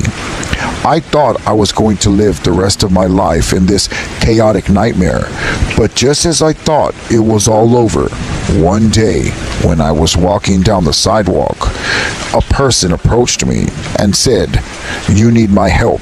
I can help you. I know what's going on." I agreed, and this person took me to a place that looked like a store. It was a place that looked so much strange with ritualistic things all around it. There, they began to give me herbs and place them all over my body. They also recited many prayers. When I went back home that same night, my house was transformed into something totally different. I don't know who this person was or why they helped me, but what I do know is ever since that day, I have never had any attacks again. True paranormal story number 3, the Ouija board. This story was actually from my mother when she was younger. She said one time when she was a teenager, she was curious and thinking it would be a fun experience playing with the Ouija board. Her and a group of her friends got together and started asking some questions to the Ouija board. Everything was going great until the planchette started moving on its own without anyone touching it. Slowly, it spelled out, "I will follow you forever." Everyone started screaming and panicking, and without knowing how to close the session out, they just put the board away, and that was a big mistake. As my mother was watching TV with my grandma, she heard a noise from the kitchen, and she decided to check it out. As she walked into the kitchen, a dark shadow-like entity with large, angry eyes then launched at her, causing her to scream in terror. My grandmother, who was right behind her, only saw my mom fall backwards and never saw the entity. She tried to calm her down, suggesting that she might have imagined it, and things went back to normal for a while. Later, my mom went on a trip to Laredo to buy some merchandise to sell during a bus stop. My mother went to the bathroom, and suddenly everything around her darkened, and she heard the bathroom door lock from the outside. Terrified, she started screaming and asked for help, but people who were outside couldn't open the door. She felt dozens and dozens of roaches crawling all over her feet. She began to scream louder than ever. But minutes later, the lights turned on, and someone opened the door, and everything went back to normal, just like if it was a nightmare. These strange incidences began happening more frequently, and the angry-looking entity kept bothering her, apparently unexpectedly. Eventually, my mother started dating a man who would eventually become my father. He knew a lot about these entities and also about being a Freemason. He helped my mother do a lot of these experiences and helped her overcome most of them, but sadly, he passed away in 2020. After he passed away, the paranormal experiences returned to my mom's life, knowing that her protector was now gone. Today, the entity still bothers her and appears in her nightmares and sometimes manifests materially. I, myself, will follow in my father's footsteps and will try to gain as much knowledge as I can to confront this dark entity and keep it away from my mother and from our lives forever. Thank you for listening to Master of Horror. These were 3 of the most scariest paranormal stories I've ever come across. If you like what you've heard, please like and subscribe. Till next time, my friends, sleep tight and don't forget to leave the nightlight on. Hi there, and welcome to Master of Horror, where I give you the most scariest stories that I've ever come by. Dive into the depths of the paranormal, and please enjoy these true scary Ouija board stories. True paranormal story number 1, the new car. This actually happened to my cousin, and this happened when I was about 17 years old. At the time, I was really close to my cousin, who was a year younger than me. We got along great, almost like brothers.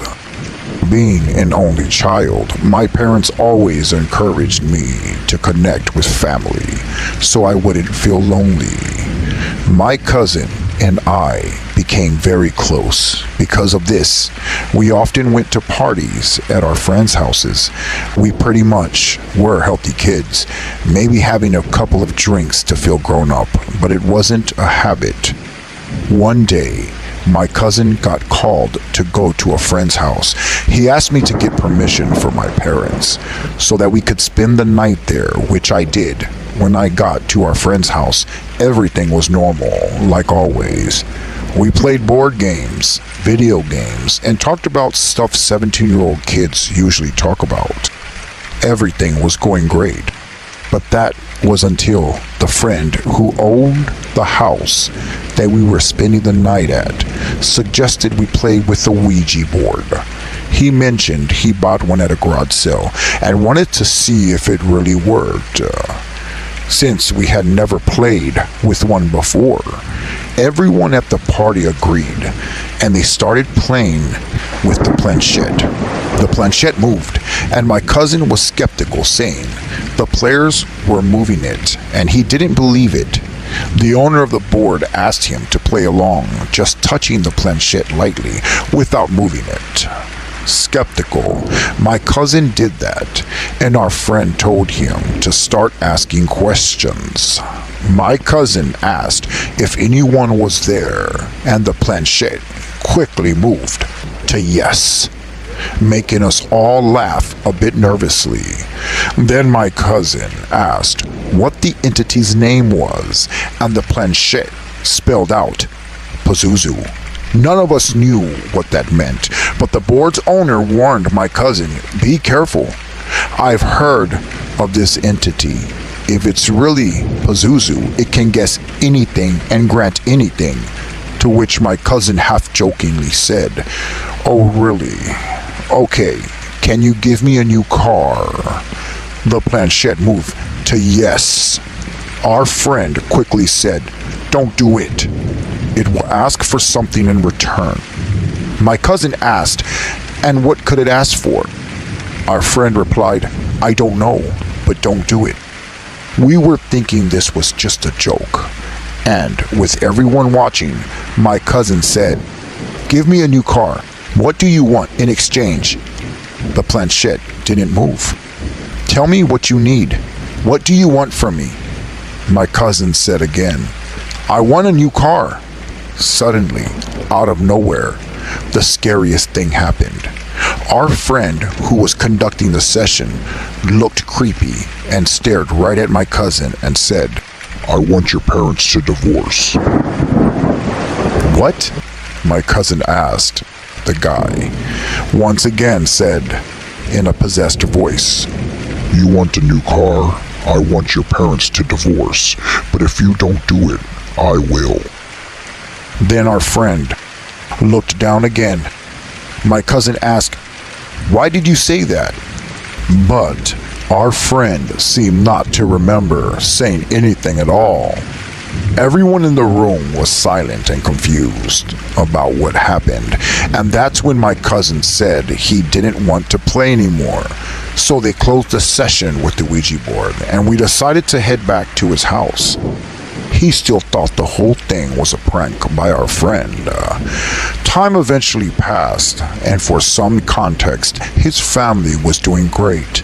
My aunt and uncle and two cousins, the one a year younger than me and his little brother, just a kid, lived together without anything happening for a while. My cousin finally turned 17, and his parents threw a huge party at home. He didn't really want to say he was grown up, and he wanted to celebrate it with his friends, but his parents convinced him to have some cake and spend a little time together before going out with his friends, and my cousin agreed. They celebrated, they cut the cake, and everything was perfect. Then my uncle said, "Don't use my car anymore. You're still too young. But your mom and I got you a gift. Look out the window, son." And there it was, a brand new car. My cousin was grateful to his parents for the gift, but started remembering the Ouija board incident when it said, "You want a new car? I want your parents to divorce. But if you don't do it, I will." Then he began to worry. He might actually have to break up his parents' marriage, but in the end, he thought it was just a coincidence. Later on, my uncle asked my cousin to go to the supermarket. My cousin agreed, and as he was leaving, his little brother asked if he could come along with him.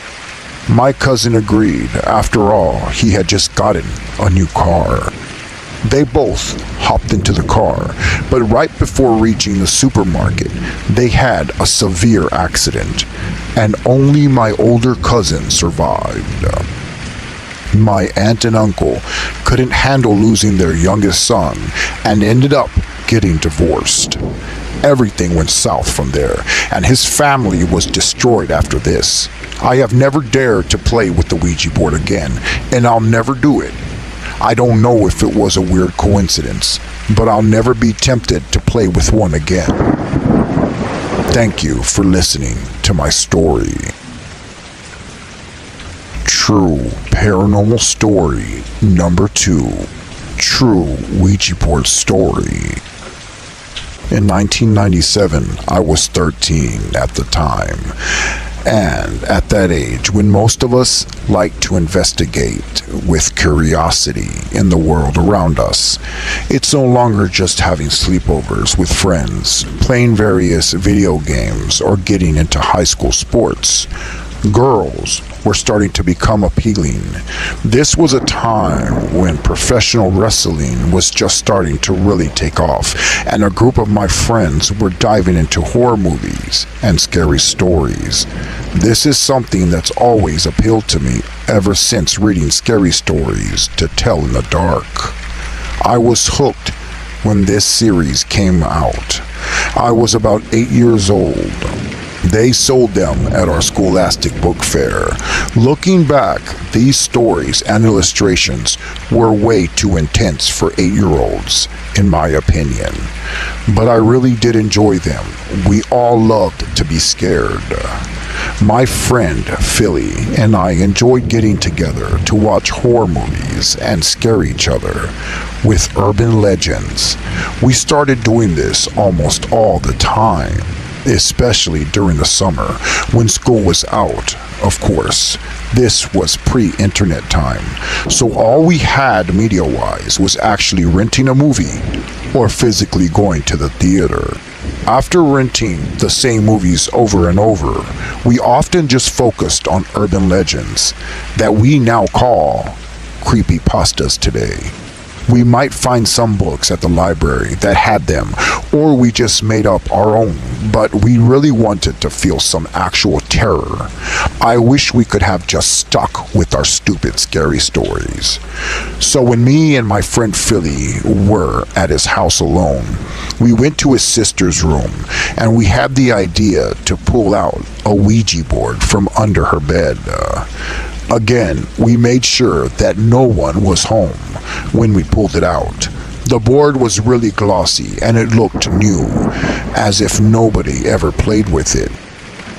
So we did 2 sessions with this device, but this was enough to keep me away for 22 years after doing it. The first session was incident-free. We asked a few silly questions, me and my friend Philly, like what our future held, if we will get married and have kids, stuff like that. Even though I never played this before, I still knew not to ask certain questions, like what was the name of the person we were talking to. Maybe we figured that out from all the hours spent watching scary movies. It was a second session when things got weird. Philly and I were going back and forth with the board, asking simple questions about our lives. I remember asking where I would live as an adult, and the board said Seattle. I was living 20 miles away from Seattle at the time. This is when I felt the aura of the board shift and the air, because static was brewing all around us. I could tell you that everything that was going on was real, and neither one of us was moving the oracle. My hands weren't even on it at some points. But back to the Seattle question. Around this time, I was researching the city of Seattle because one of my favorite baseball players, Ken Griffey Jr., played for the Seattle Mariners, and that was my favorite team at the time. The next couple of questions is a blur to me, and all I remember is the oracle going mostly to the word no when we asked a question, even if it wasn't a yes or no question that was required. Then I asked the last question that I would ever ask the Ouija. I asked, would the Detroit Tigers ever win another World Series? The oracle moved so fast to goodbye. I looked at my friend Philly, and his eyes were bulging out and his mouth was wide open. I had the same expression on my face. We knew that once the board said goodbye, you're supposed to put it away immediately. We threw the board into its box, took it back to his sister's room as fast as we could. My friend Philly chucked it under the bed like nothing happened. After a while, me and Philly started letting out tiny little laughs, lighting up into big belly laughs as we hit the floor rolling. We were laughing out the nervousness that we felt during the game. We were making fun of ourselves, of how dumb and scared we looked while we were playing the Ouija board game. My friend Philly lived in the country area across the street from a cemetery, and there weren't many houses around, and it was about a 15-minute hike just to walk to the neighbor's house. Around 2 o'clock in the morning, we finally got tired from playing video games. That's when we decided to step outside, and we looked at the graveyard that was across the street from his house, and began talking about how calm the night was. And I remember there wasn't any wind at all. Then, behind us, we heard movement, and my friend Philly's bushes started shaking. We started hearing growling, and it definitely didn't sound like a dog. It sounded much larger than a regular animal, and it was coming from the bushes around his house. To this day, I don't know what it was, and I don't care to know what it could have been. We knew something wasn't right, and we both headed straight for his house. Even now, writing this down, I can feel an eerie presence. We both knew somehow this was related to the board. Philly, my friend, suggested that we call it a night and try to get some sleep, but to tell you the truth, I wish that was the end of the story. Just a few short hours later, we woke up to the sound of knocking. Sounds that I couldn't determine where they were coming from, but it sounded like it was outside the house. We both went downstairs and looked out the front door. I slowly peeked outside. I saw something that made my heart drop into my stomach. A man was standing right outside the door. He didn't move. He just stood there. We once again fled to his room and slammed the door shut. We didn't call the police or tell his mom. We just sat in the room, not sure what to do. After a few minutes, we went by the front door again, just to see if the man was still there. And, to my surprise, he was gone. The next day, after I had gone home, I had got a phone call from my friend Philly, and he said he had a dream that we were playing the board and a hand came up from the center and reached for his head. He said he tried to push it away himself, but he was moving in slow motion, like when you're trying to run away in a nightmare. He said the hand grabbed a fistful of his hair. Philly said he tried to scream, but nothing came out. The hand was forcing his head into the board. He then woke up gasping for air and felt pain on the top of his head, where the thing had grabbed him. I didn't want to admit this to him, but the scary truth was, I had the same nightmare. Me and Philly decided to meet up in person that night, and when I made it to his house, he told me to go to the backyard. And there he had the board. He told me his plan was to light the board on fire. After dousing it with gasoline, it finally erupted into flames and quickly burned into ashes. After that, as far as I can remember, nothing has happened, and we never spoke about this again. I have never touched or looked at a board again. Please be careful with these things. They are not a toy. Thank you for listening to Master of Horror. And if you liked what you've heard, please like and subscribe for more paranormal, true scary stories. Till next time, my friends, goodbye. And don't forget to leave the nightlight on.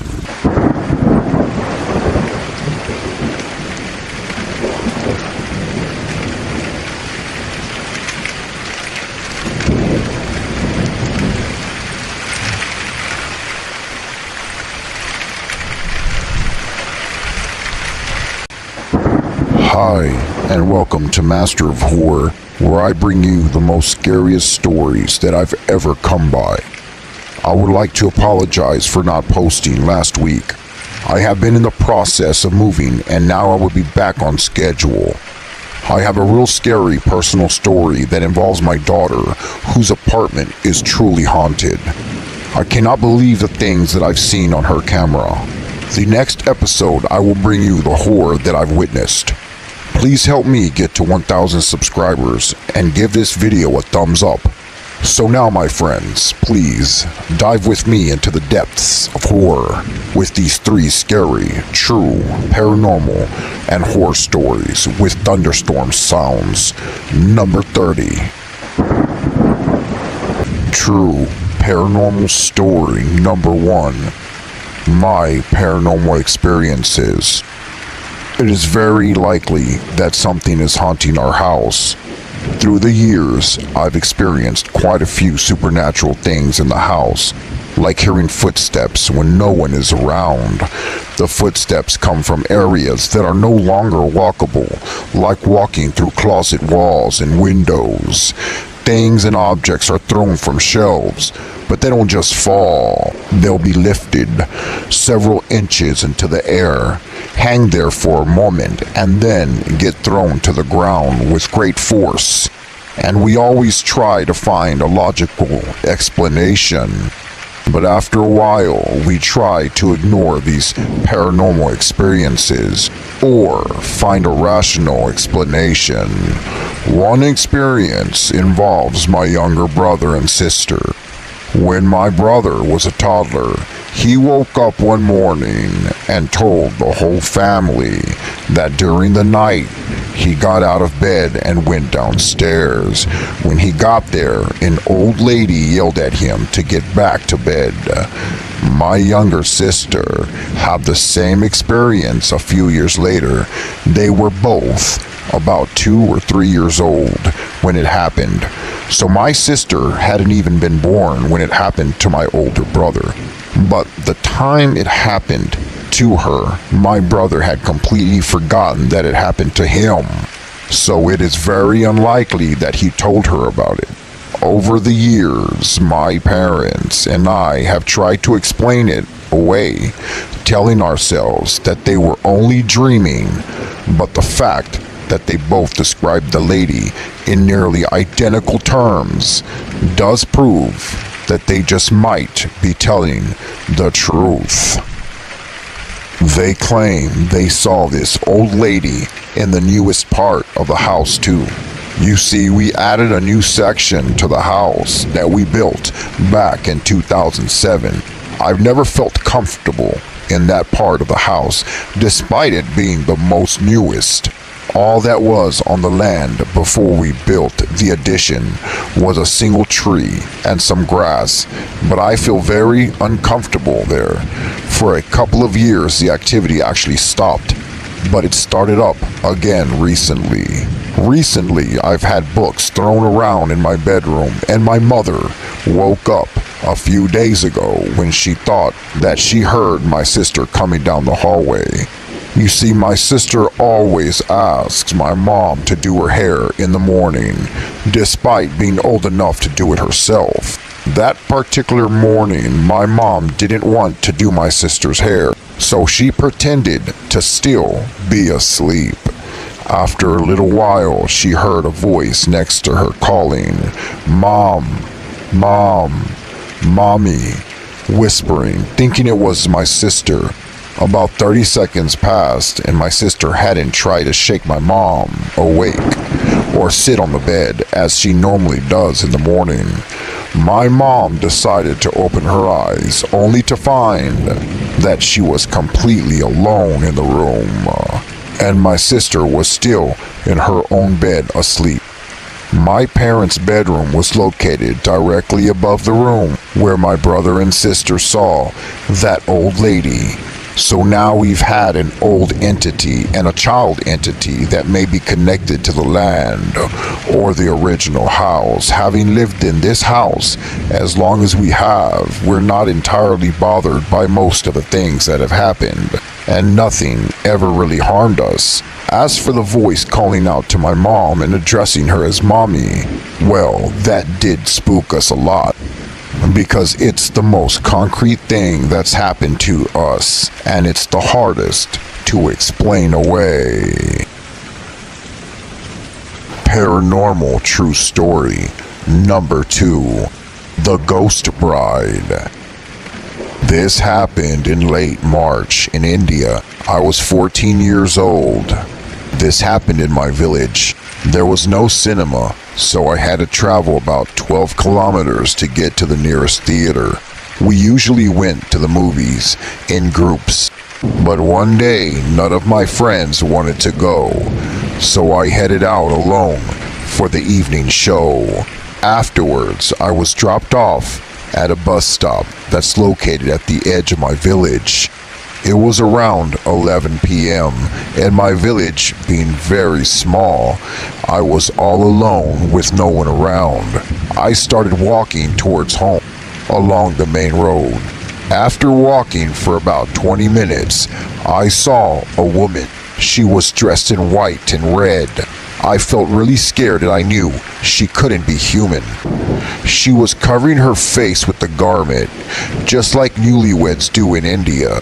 So, I assumed she was a new bride. I thought to myself, what's a newlywed bride doing out here, all alone, late at night? She was just standing there with only trees surrounding her. I called down to where she was and asked if she needed help, but instead of answering, she started walking into the trees, and I found myself following her all the way. But no matter how fast I walked, I was never able to catch up to her. She was always ahead of me. After a while, I regained consciousness. I looked around and discovered that I had wandered into the middle of a jungle. Suddenly, all the scary stories that my elders ever told me came back to my memory, and I stood there frozen in fear. I remember that in our culture, an evil spirit will appear dressed as a newlywed bride with no legs.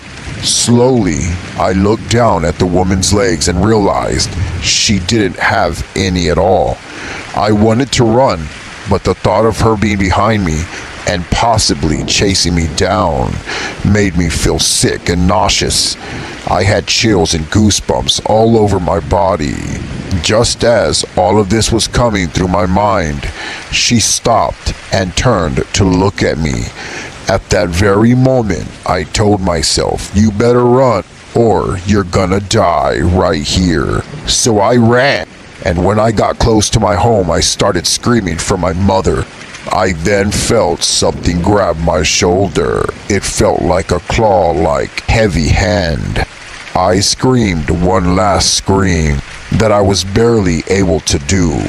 My mother and brothers came outside and asked me what was wrong. I explained everything to them. They looked at my back because I said it was hurting, and there they saw claw-like scratch marks. My mother performed some rituals before letting me into the house. She wanted to ward off evil spirits so that it would never enter our home. I suffered from a very high fever for 3 days straight after seeing that evil bride. Once I was healthy again, I asked my mom if there were any new brides in our village or any surrounding village, and she said no, there was not. I still went to the movies after that, but only during the day, and never, ever alone at night again. Paranormal True Story number 3, Bloody Mary. When I was 12 years old, I became very interested in the paranormal. So my friend told me about standing in front of a mirror and reciting the words Bloody Mary several times in a row. Supposedly, this Bloody Mary would show up in person if you do that. I wanted to try it, but I was too afraid to do it alone. So one day, this friend and I stayed after school. After everyone had left, we walked down through the empty hall in the girls' bathroom in front of the mirror and began saying Bloody Mary 5 times in a row. We then heard a very strange female voice calling our names. We were terrified, and we ran out into the hallway, but nobody was around. 2 days later, I was sleeping in my upstairs bedroom, and I was awoken around 2 in the morning by the sound of crying.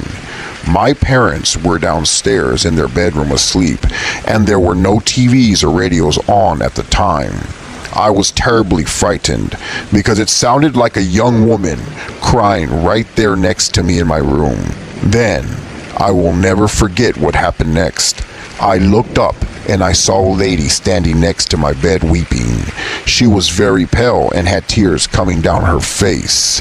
Her head was surrounded by massive unruly black hair. She wore a torn white dress. Continuing to cry, she just stared at me. I finally said, "Leave me alone." Then she disappeared, but I could not sleep again that night. The next night, I dreamt that the spirit of another woman was choking me, and the crying lady from the previous night was standing right next to her watching. I then woke up and I couldn't breathe. It felt like somebody was in the room with me. I ran out of my room in the pitch black hallway and screamed. My parents came rushing upstairs. I feel that by chanting Bloody Mary, I somehow drew these spirits to me, and it was a very, very scary experience. Although I didn't like what happened to me, I still do want to explore the paranormal. However, I'm afraid of what might happen, and my parents think I'll go to hell if I continue. Thank you for listening to Master of Horror. Please like and subscribe, and please help me get to 1,000 subscribers. If you've made it this far, consider yourself a true Master of Horror fan. Well, my friends, goodbye for now. Sleep tight, and don't forget to leave the nightlight on.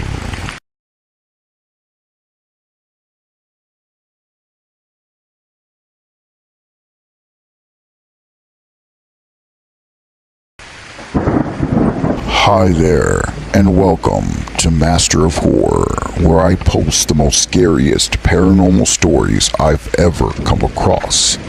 Thank you for listening, and please like and subscribe. These are 3 scary paranormal and Wendigo stories in the rain, number 24. Okay, my friends, let's begin. Scary, true, paranormal story number 1, The Smurfs. This true story takes place in Mexico. In the mid-1990s, the Rodriguez family purchased some toys at a garage sale and took them home. Some of these toys were the Smurf family toys. Smurfs are a blue character-like toy that originated in the 1980s. The Smurfs had a lot to do with magic and dabbling of the occult. They were based on a 1980s cartoon series named The Smurfs. They were regarded as just children's harmless play toys. Well, it began one night when the kids would claim that they would hear horrible nightmares and couldn't sleep at night. They would hear walking around in their room and noises coming from their closet where the toys were kept. It wasn't long for things to get much worse. One night, the father went to the restroom and could hear low chattering coming from his kids' room. He went into their bedroom and found the Smurfs in the middle of the bedroom floor, all facing each other in a circle. He then placed them back in the closet where they were kept, with all the other toys. When their mother got up one night, to her surprise, the Smurfs were in the living room by themselves. The father put the Smurfs in the trash can outside after that night. The following morning, the kids claimed that they heard noises coming from their closet. Mr. Rodriguez ran outside and opened the trash can. To the father's horror, the Smurfs' toys were no longer in the trash can. The family then placed all the Smurf toys in a trash bag and into the trash can by the road. Little did they know that this was not the end. At 3 in the morning, the family was awakened by loud sounds coming from outside. When they looked out the window, they claimed that these little blue Smurf toys were throwing rocks at their house and cursing. The front yard was in shambles, and all of their trash was scattered across their front yard. They then began to pray out loud. The assault on their house went on for another 4 hours until the sun came up. At that point, they no longer were anywhere to be found. Scary, true, paranormal story number 2, The Creature Outside Our Door. This is a true story and real experience that happened to me and my family. We are Navajo descent, and I was about 8 years old at the time. We were living with my grandma at her house in Arizona. My mom and dad left to the hospital due to an accident that happened to my mother's brother, my uncle. Me and my little brother were left with my grandma. After midnight, there was a knock on the front door, and I got up out of bed and ran to the living room thinking it was my parents coming back from the hospital. My grandma was sitting in her rocking chair knitting. She then told me to stop and get away from the front door. She asked out loud and yells, "Who is it at the door?" But there was no reply. Then we heard 3 loud knocks on the front door. My grandma yelled out, "Who is it?" again. But again, there was no reply. My grandma yelled, Get out of here. You are not welcome here. Leave this house. The pounding then started on the door again, and my little brother then woke up from all the noise. Then the knocking stops and is replaced with stomping on the roof. Something was crawling on the roof. Then something heavy hits the porch right outside the window that is covered by a thin white cloth. What we can see through the thin white cloth is a dark figure rise up, but it did not have the form of a man. It looked like a large animal standing on 2 feet. It starts to push on the window, and I for sure thought it was going to break in. Me and my brother then started crying. My grandma then begins praying in Navajo. Then, all of a sudden, everything stopped, and everything goes silent. Moments later, lights gloomed through the front window. It was my parents coming back in the car. Years later, my mother told me that this skinwalker had a score to settle with my family, and that night he wanted to take away my little brother, but it did not know how wise and smart my grandmother was in her Navajo ways and the knowledge that she possessed that scary night. Scary, true, paranormal story number 3, The Growl. One night, me and my daughter were in my room and decided to say scary stories, 'cause there was nothing else to do and the thunderstorm took out our electricity. So we decided to say scary stories to pass the time. My other daughter and my wife were in the kitchen trying to find candles. I was telling my daughter the story about a man who was in the hospital and had a dream about a little girl who gave him a baby bear and told him to hold on to it. And when this man wakes up from his dream, his wife then says a little girl came into the room while you were asleep and had placed this bear on top of you. By the way, this is a true story. As I was telling my daughter this true story, we began to feel as if something was watching us. Since this was a true story that I was telling my daughter, I know we must have attracted something, or something was listening, because we both felt as if something else was in the room with us. Me and my daughter were laying on my bed. We were separated by some blankets and a pillow, and the room was pitch dark. As I was finishing the story, I paused for about 10 seconds because I thought I heard something on the ground. It was completely silent. Out of nowhere, we hear someone say, "Growl." It sounded like a little kid was on the ground trying to scare us, and this little kid said growl. After hearing that and knowing that no one else was in the room with us, my daughter began to scream for dear life. The hairs on my arms and on my neck went straight up. I could hear crawling around on the floor as if somebody or something was trying to scare us. Just then, my wife hurried to the room and opened the door and turned the lights on. There was nothing in the room with us. Now, fast forward about a week later, I was in my room alone thinking about that night, and all of a sudden, I feel something crawl onto my bed. Knowing that I was the only one in the room shocked me to the core, and I was petrified. So many things were going through my mind, like who the heck is in my room, and who just laid down next to me. I slowly got up and turned the light on, and out of the corner of my eye, I saw a black shadow laying on my bed. If I learned anything from this, it's that when you say these scary stories, scary things can happen. Now, I heard this story about 5 years ago, but after finding out this was 100% true, I decided to add this true story. It really scared me. Story told by Jim Walker. Hi, I'm a mechanic, and the 1960s. I was about 19 years old, and I had gotten done working late on some cars that I was working on at the shop. It was about 9 o'clock p.m. or so. I remember saying goodbye to the owner of the shop and getting into my car. I don't know if many people know about the Bridgewater Triangle, but it's known to be a very paranormal hotspot. I don't live in it, but I did have to drive through there every day to and from work on one of the main highways. One night, I remember that I was truly tired and I just wanted to get home. I was driving down the highway. It's surrounded by woods on both sides of it. It took me about 20 minutes to get home from work. At this time, I was unfortunately the only one on the road.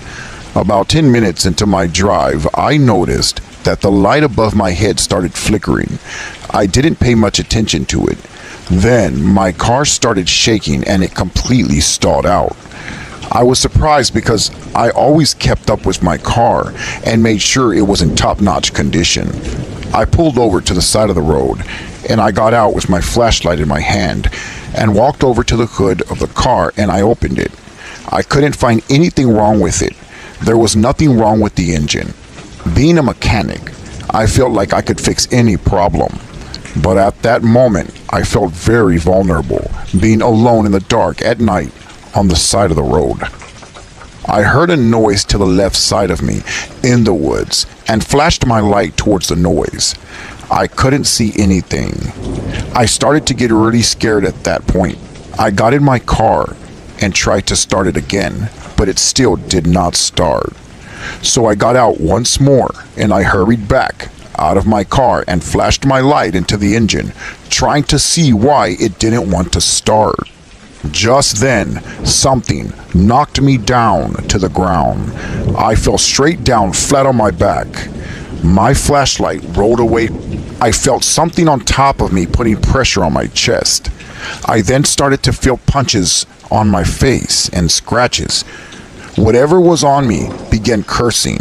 I put my hands up against it to push it off, but I felt nothing but fur. There was an actual creature on me. It had a very strong musky smell. I was screaming for dear life, and I reached over with one of my arms, trying to push it off with my other arm. I then grabbed the flashlight and started hitting this creature that was on me. As I was hitting this creature, I saw with the help of the flashlight something that terrifies me to this day. Even thinking about it scares me to the core. It had the body of a cheetah, yet the face of a man with fur. The creature had red glowing eyes. It had claws that were covered in blood, my blood. I hit the creature again harder with the end of the flashlight, but it didn't faze the creature. This creature kept punching me like a human would.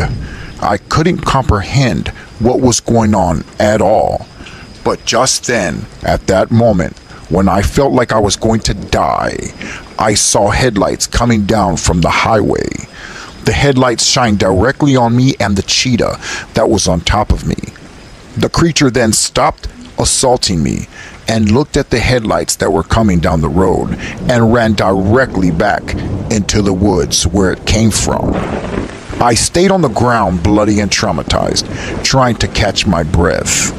I turned to the right and I stared at the car that was now parked right in front of me. A man came out of the car and walked up to me.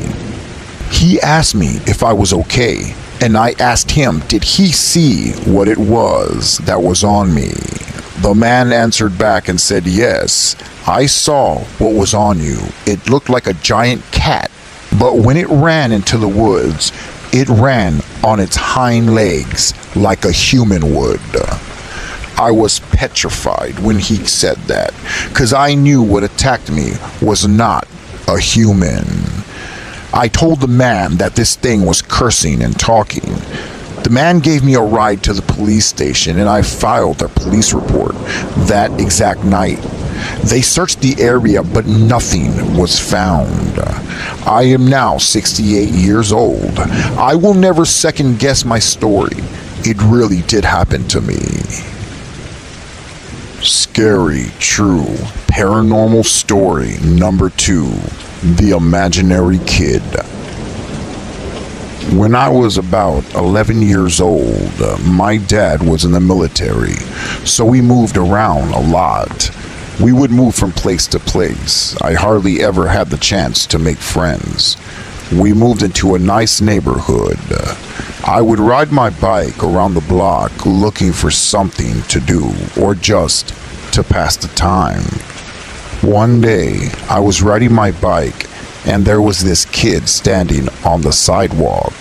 Something drew me to him. He looked like a nice kid. I pulled up to him and smiled, and he introduced himself. He said his name was Jack, and we made friends pretty quick. He pointed to the house directly behind him and told me that's where he lived. It was a 2-story old house, and it looked pretty big, but it had a scary look to it. It kind of looked like a Victorian house.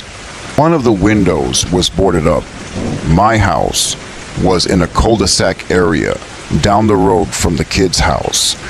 I was starting to go to this kid's house every day, and he would never let me in his house. We would play outside every day, and after about a week, I noticed that he would never bring toys outside.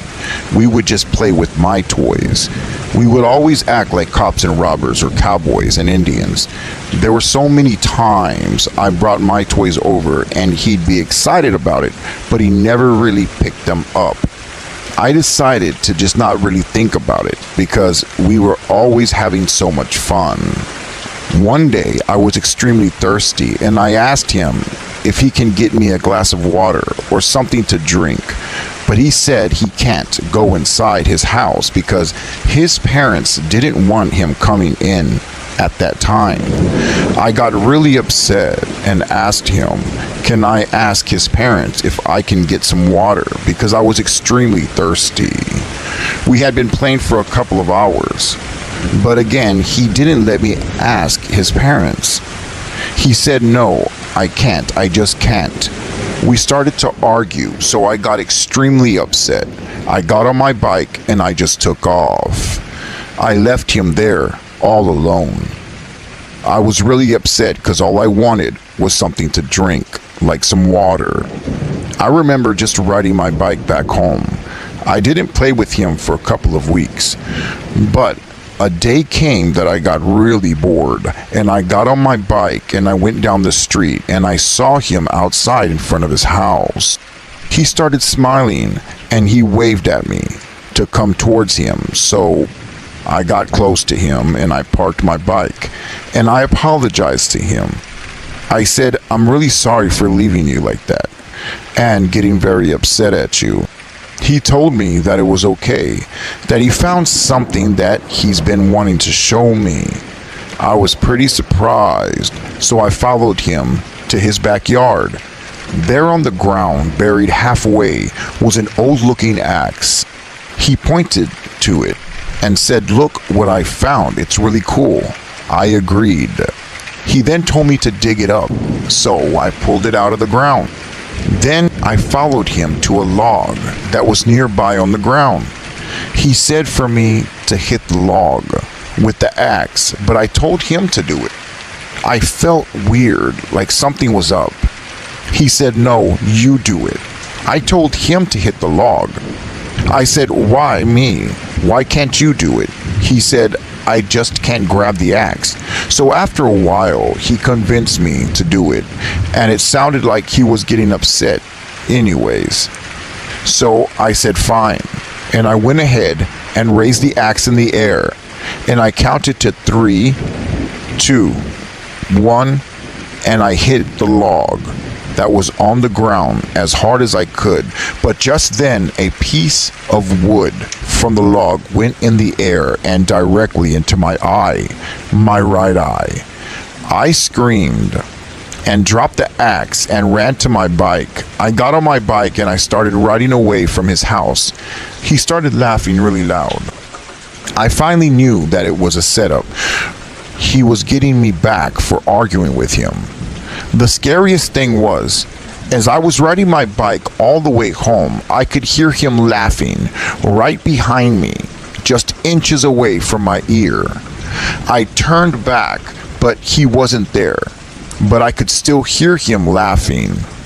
When I went into the front door of my house, blood was pouring down my right eye, and my mother freaked out. She then rushed me to the hospital. After 3 surgeries, I am still blind from my right eye. I began to realize as the days went by that it all added up. That kid was a ghost. I finally realized I was playing all that time with the ghost. Now that I look back on it, he wore the same clothes every day, and he never wanted to grab anything by hand. I never saw his parents, and there was never any cars outside his house. I was playing with a dead kid. Scary, true, paranormal story number 3. The entity under the car. Me and my family took a trip to visit relatives in Mexico. When we were leaving, we bought some things from a vendor on the side of the road. It was a cowboy hat and some candies. We got back on the road, and after about an hour or so, our car started shaking. My dad pulled over and checked the engine, but the engine was fine. So we continued driving again. Then we got a flat tire. So we had to pull over and fix it. We started driving again. Then the engine started smoking. So my dad had no choice but to pull over at a gas station. We went into the gas station and got some oil and water for the car. And on the way out, there was this old man sitting down outside the gas station. He told my dad that the reason why he was having these problems is because there is a demon under your car, and it's looking right at us. Did you buy anything recently? My dad told the old man that we got a hat from the side of the road. The old man said that the entity was connected to that hat. We threw away the hat, and as soon as we got back into the car, it drove normal all the way back home. Please be careful of what you buy and who you buy it from. The haunted apartment. In 1990, when we temporarily lived in West Virginia with my grandpa, many unexplainable things occurred. At night, the sound of dishes being thrown across the kitchen would wake us up, only to find the kitchen in perfect condition, and all the dishes were never moved. This happened for many nights. Most of us would feel as if something was constantly watching us. I was only about 7 years old. Yet I do remember as if it was yesterday. My grandpa would hear my mother call him from the kitchen area, but when my grandpa would walk over to the kitchen, it was empty. We would hear doors being slammed open and closed, and noises like keys being placed down on a table. My mother would see something black in the hallway, and it would then vanish. We would have nightmares constantly. It came to the point to where we decided to move back to Texas. My grandpa decided to stay in the apartment for another week. We eventually left. My grandpa stayed and invited one of his friends to stay with him. It was a working buddy of his. He claims that the same night that he was alone at the apartment with his buddy, they were drinking, sitting on the floor, having a great time. He was making fun of the hauntings that were occurring in the apartment, and they were just drinking. Just then, something picked him up and threw him against the wall. He bounced off and fell to the ground. His friend ran out of the apartment, and my grandfather followed right behind him. That same night, my grandpa decided to leave Virginia and drive back to Texas. He said while he was driving back to Texas, around 2 a.m, something was following him in the sky. It looked like a big black bird with red glowing eyes. It was swirling around the car in circles. The creature then swooped down and ran directly into his windshield. He said it had a man-like face. My grandpa slammed on the brakes, and the creature then pulled its head right back out of the windshield and flew off into the darkness. He pulled over at a gas station and had to have his windshield taped up. He was able to make it back home, and we all came out of the house when he pulled in the driveway. There was a huge dent on the hood of the car, and there was a hole in the middle of the windshield. This happened in 1991, and even though I was only 7 years old, I remember everything. Just to let people know the paranormal is real, whether you believe it or not. Scary, true, paranormal story number 2, Ghost Girl folding a blanket. When I was about 6 years old, we lived in a trailer in Rosenberg, Texas, and my mother would watch over me and my little sister while my dad went to work. One morning, my mom was making eggs in the kitchen while me and my sister were in my mom's room. My sister was asleep on my mom's bed while I was coloring in a coloring book. I was facing the wall standing up, and my sister was on the bed right behind me. I just remember feeling as if something was behind me, and I heard a small noise. So I turned around, and I was shocked to the core and caught by surprise. There was a blue-looking girl around 12 or so staring right at me. She was slowly folding a blanket, looking right into my eyes. She had black, long hair, and it looked wet. Also, it looked as if she was wearing a nightgown. This ghost-looking girl was inches away from my little sister who was asleep on the bed. I smiled and I said hi to her out of fear and waved at her. I slowly turned back around towards my coloring book, and deep inside I was petrified. I started coloring again, yet my mind was set on running out of that room. I was so afraid of this girl catching me while I was trying to run away. Yet, I counted down from 5. As soon as I got to 1, I took off out of the room screaming. My mother was in the kitchen and she turned towards me, wondering what happened. I explained everything to my mother. At first, she didn't believe me, but she eventually decided to go look in the room. She went into the room where I saw the girl, and nothing was there. Just my little sister sleeping on the bed. My mother told me to stay out of the room. After about 10 minutes, I then slowly walked up to the doorway and peeked into the room, and nothing was there.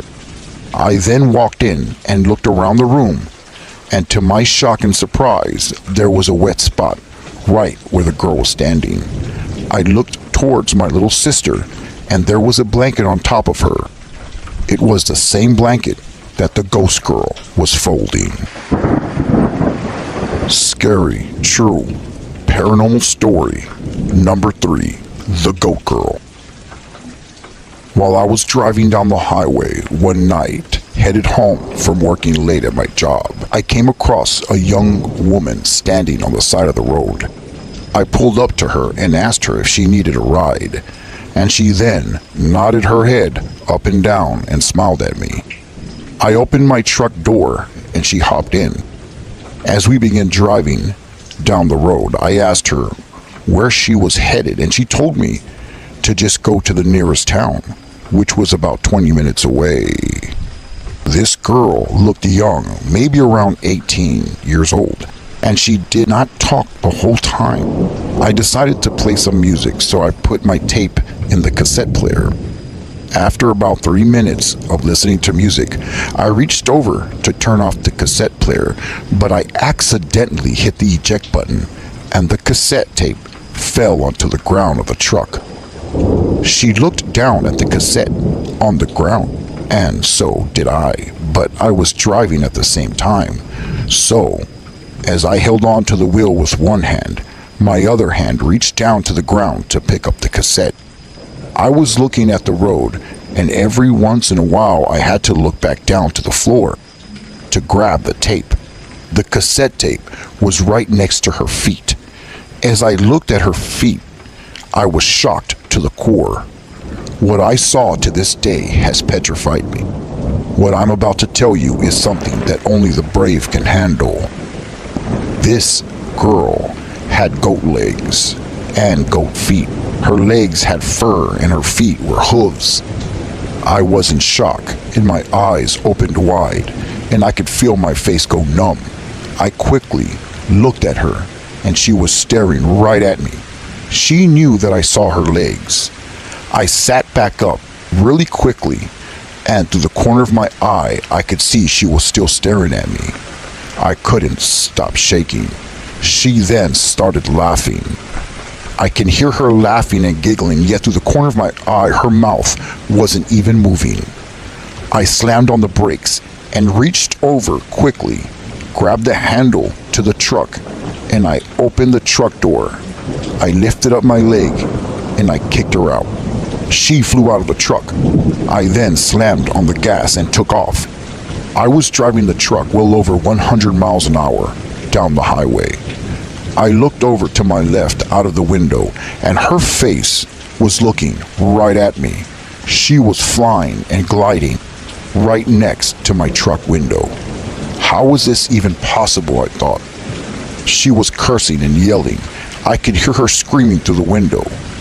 I drove even faster, and I don't know how fast I was going, but it must have been fast because she vanished. I made it to the nearest town. I got off and had to get my composure together. I was traumatized, and to this very day, I still am. The Haunted House. In 2012, Tom and Jeanette moved into an older home in New Jersey. As they began to renovate their new home, they found pentagrams outside carved into the trees surrounding their home. They dismissed it, not wanting to make a big deal about it. Then, they began to hear noises coming from different places around the house. One day, when Angela, the youngest daughter, began to clean out their kitchen and fridge, she paused after hearing something. Just then, all of the drawers flew out onto the floor and the cabinets flew open. Angela ran out of the kitchen screaming. Her parents knew something was wrong after this incident. Shortly after, they began to renovate the basement. As they began to tear down the walls, they found an old diary dating back to 1926, when the house was made. The diary at first looked normal, but as they read on, they noticed it had a darker meaning towards it. The book revealed animal sacrifices and occult practices.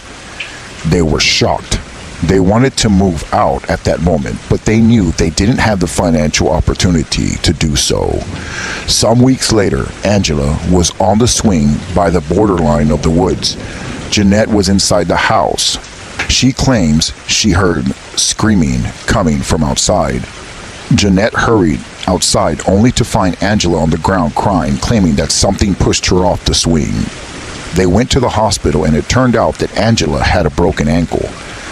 After returning home from the hospital, Jeanette quickly went to her computer to see the footage of the camera and what occurred to Angela on the swing. Lo and behold, a cloaked figure came out of the woods and pushed Angela off the swing.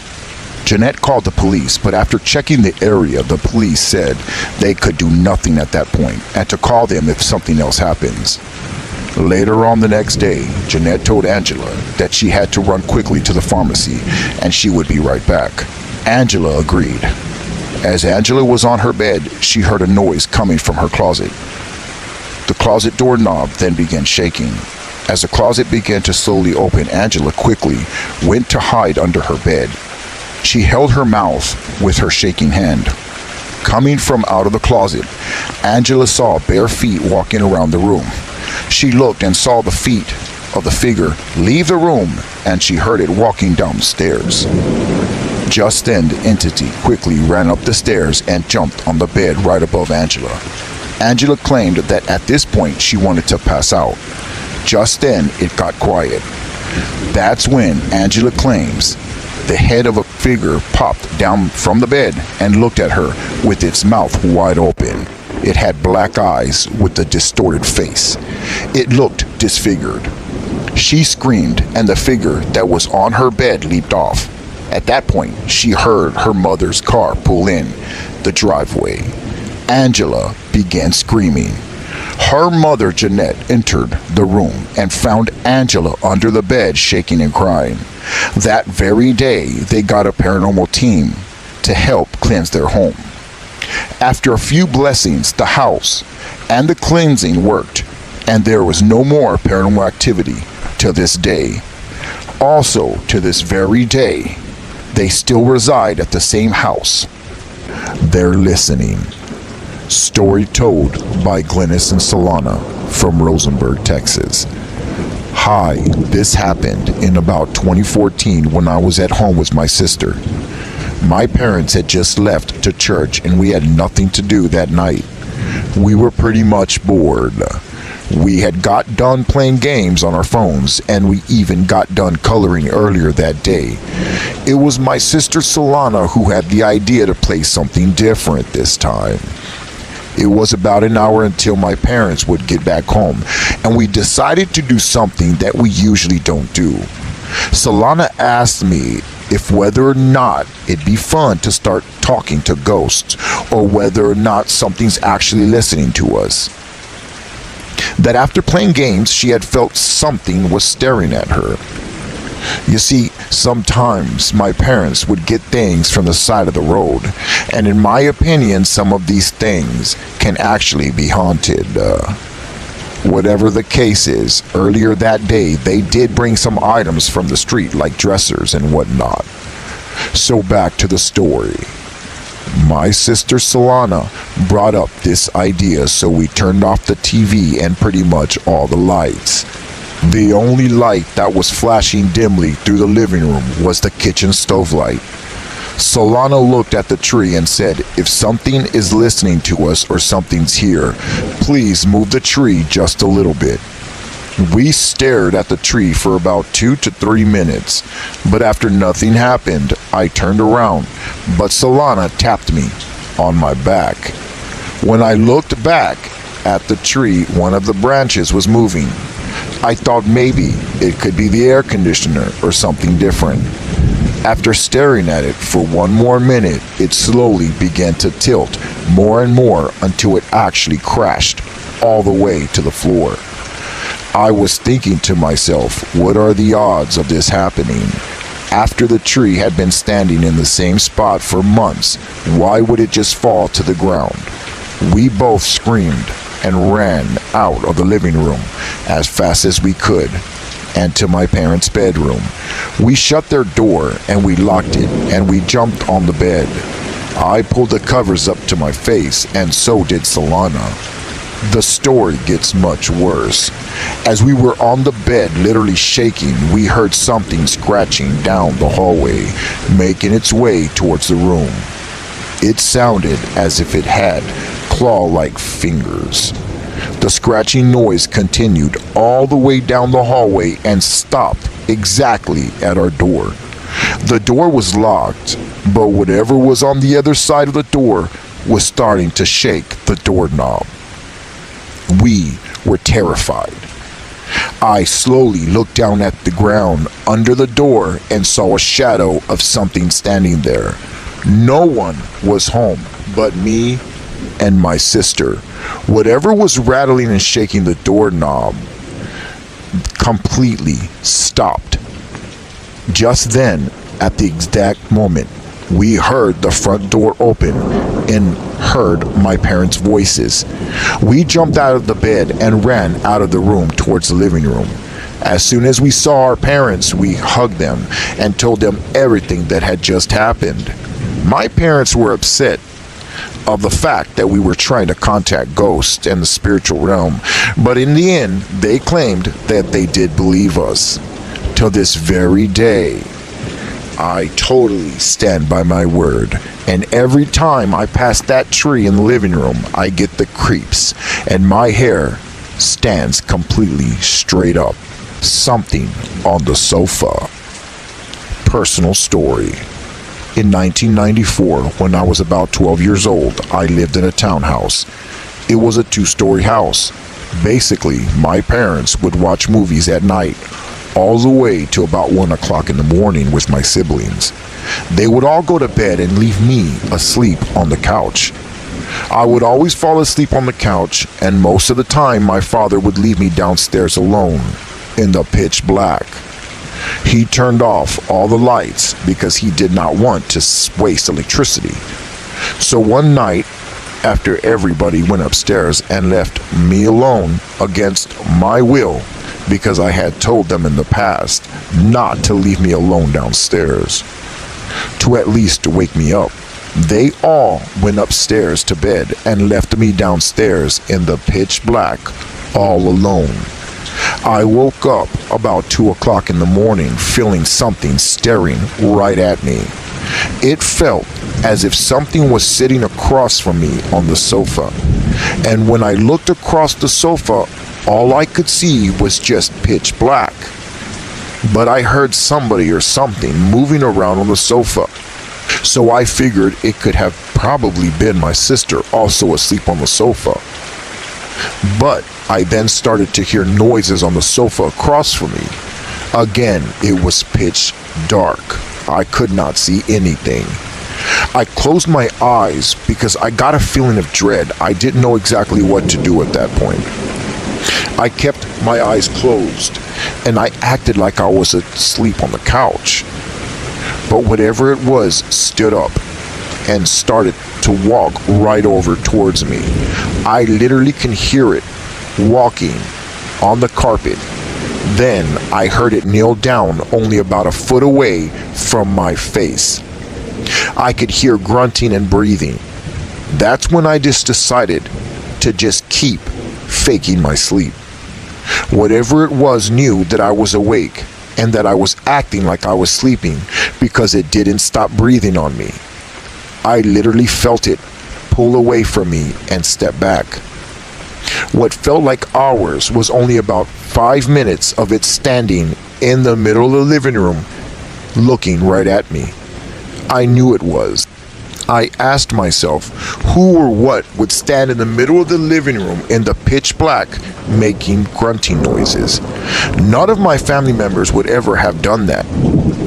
I mustered up the courage, and I counted to 5 in my head, just to jump up and run up the stairs in the pitch black, hoping to God that I wouldn't trip. So now I began counting down from 5, 4, 3, 2, 1. I quickly jumped up and started running in the pitch dark towards the stairs. I even put my hand on the wall trying to feel for the light switch to turn it on, but again, I always had problems turning the light on and trying to find where it exactly was. When I made it halfway up the stairs actually curved and go back around another flight of stairs. When I was halfway up the stairs, I could hear something right behind me holding onto the rail and breathing heavily. I went up the stairs and made it to my parents' door. I tried to unlock it quickly because they always kept their door locked, but I couldn't. That's when I went to my room and opened the door. I quickly turned the lights on and I turned around and looked towards the direction of the stairs. And I saw a shadow duck down from the view of the stairs, hiding under the stairrail. I woke up my sister, then my mother, and then my father. My dad went downstairs, and nothing was down there. He questioned me over and over what had occurred and told me that it was my imagination. I know for a fact that what I heard and what I felt was 100% true. The Wendigos, told by James F. While driving down the road in the state of Arizona, me and my friend were on a business trip, and we were on a road with lots of land on one side of the road. As we were driving, we noticed something running straight across the road. It was running on all fours, and it was pitch black.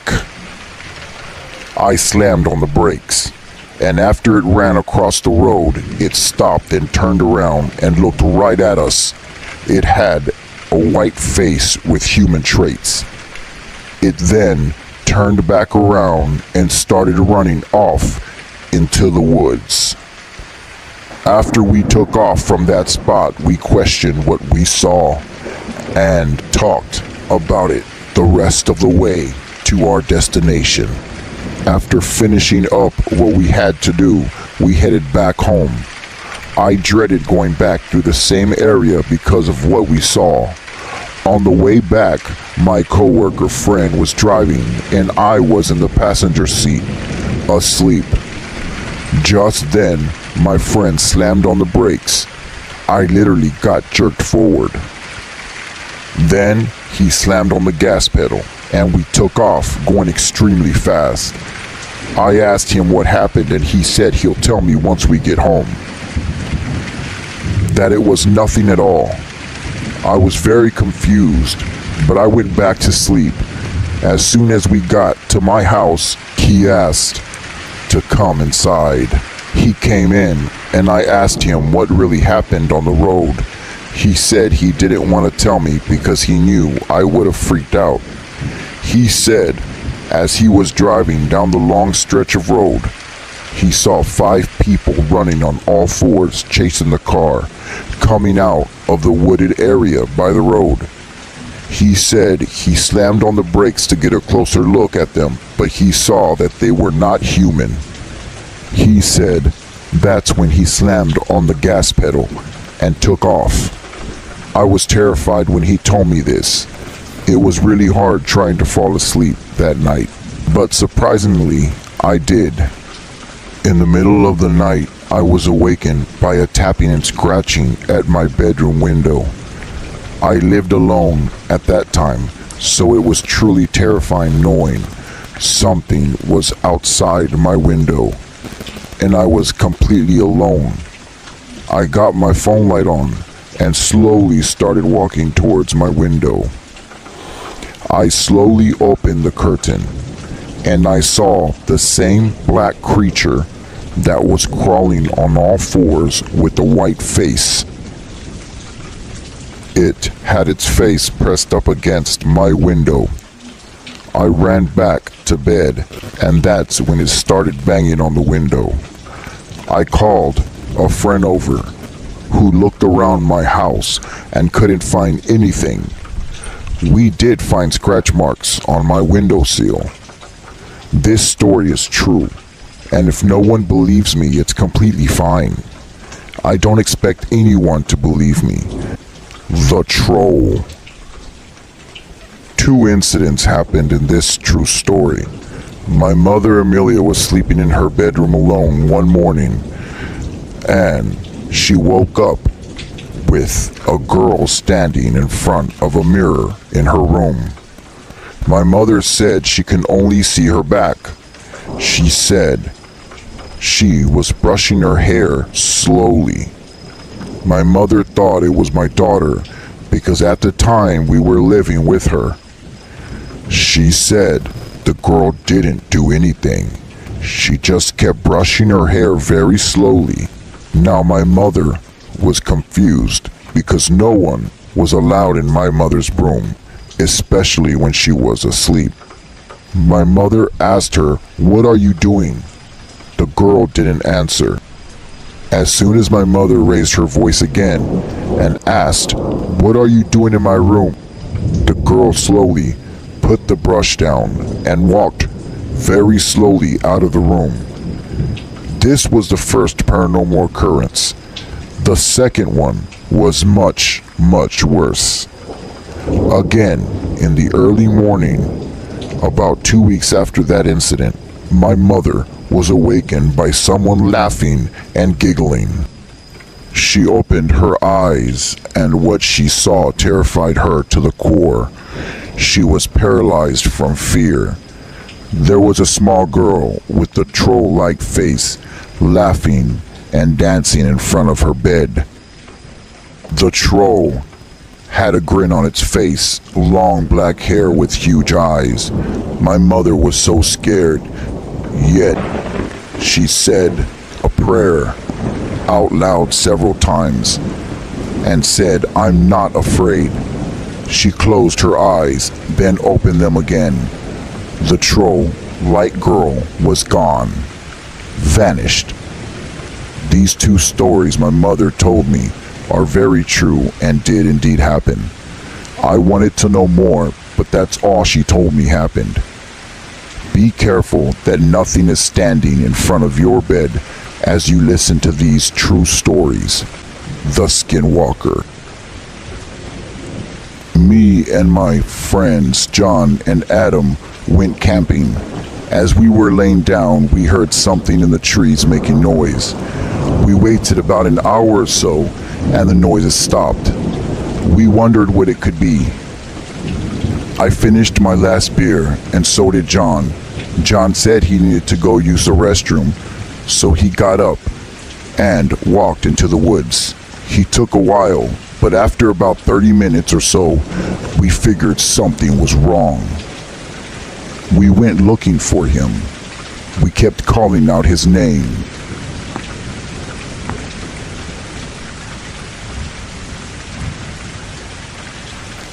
I didn't know if he was playing a prank or what, so I got pretty upset and started yelling out angrily for him to come out and stop playing.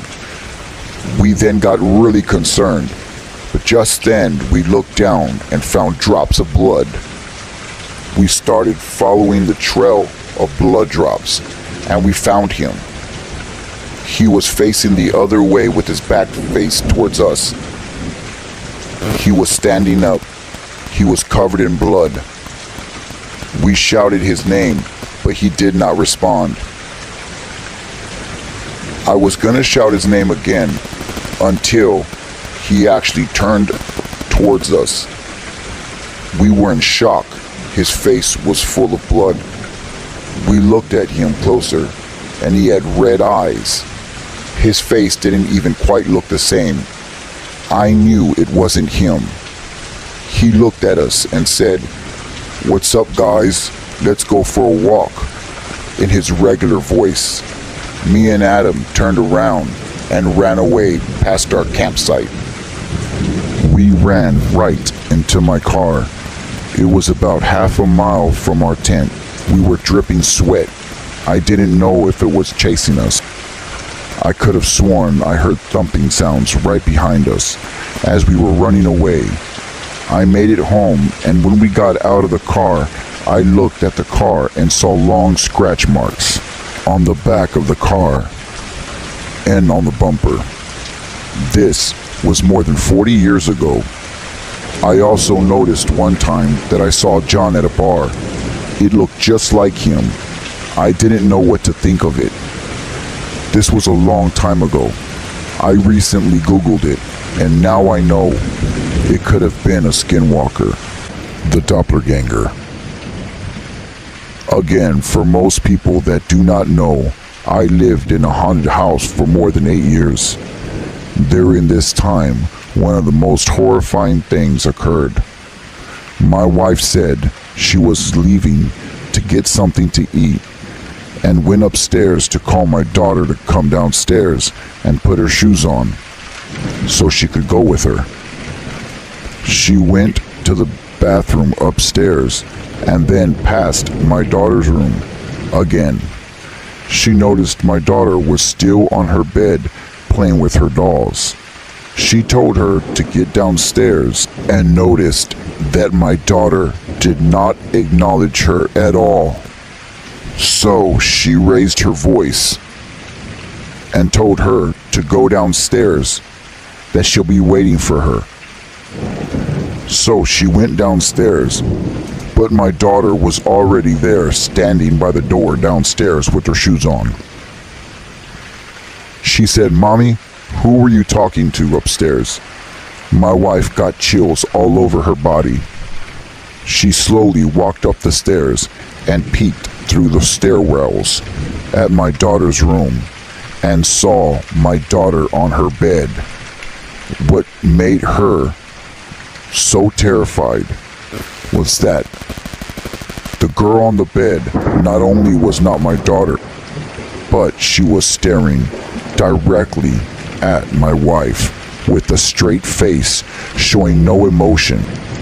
My wife then said, She ran down the stairs and straight to the car with my real daughter in her arms and got in the car and took off. They didn't want to come back home till later when I got home from work. We invited something evil. This story happened to me when I was still a teenager. I had a wonderful boyfriend at the time. He had experienced numerous paranormal encounters, yet for some odd reason he insisted on trying to explain everything with reason and logic. According to him, there was no spirits, demons, or even God. It was very annoying because his whole life was full of paranormal experiences. Yet somehow he chose not to believe in the paranormal. He would argue endlessly to prove he was right. One day, we were in his room and we had gotten into a discussion about the paranormal.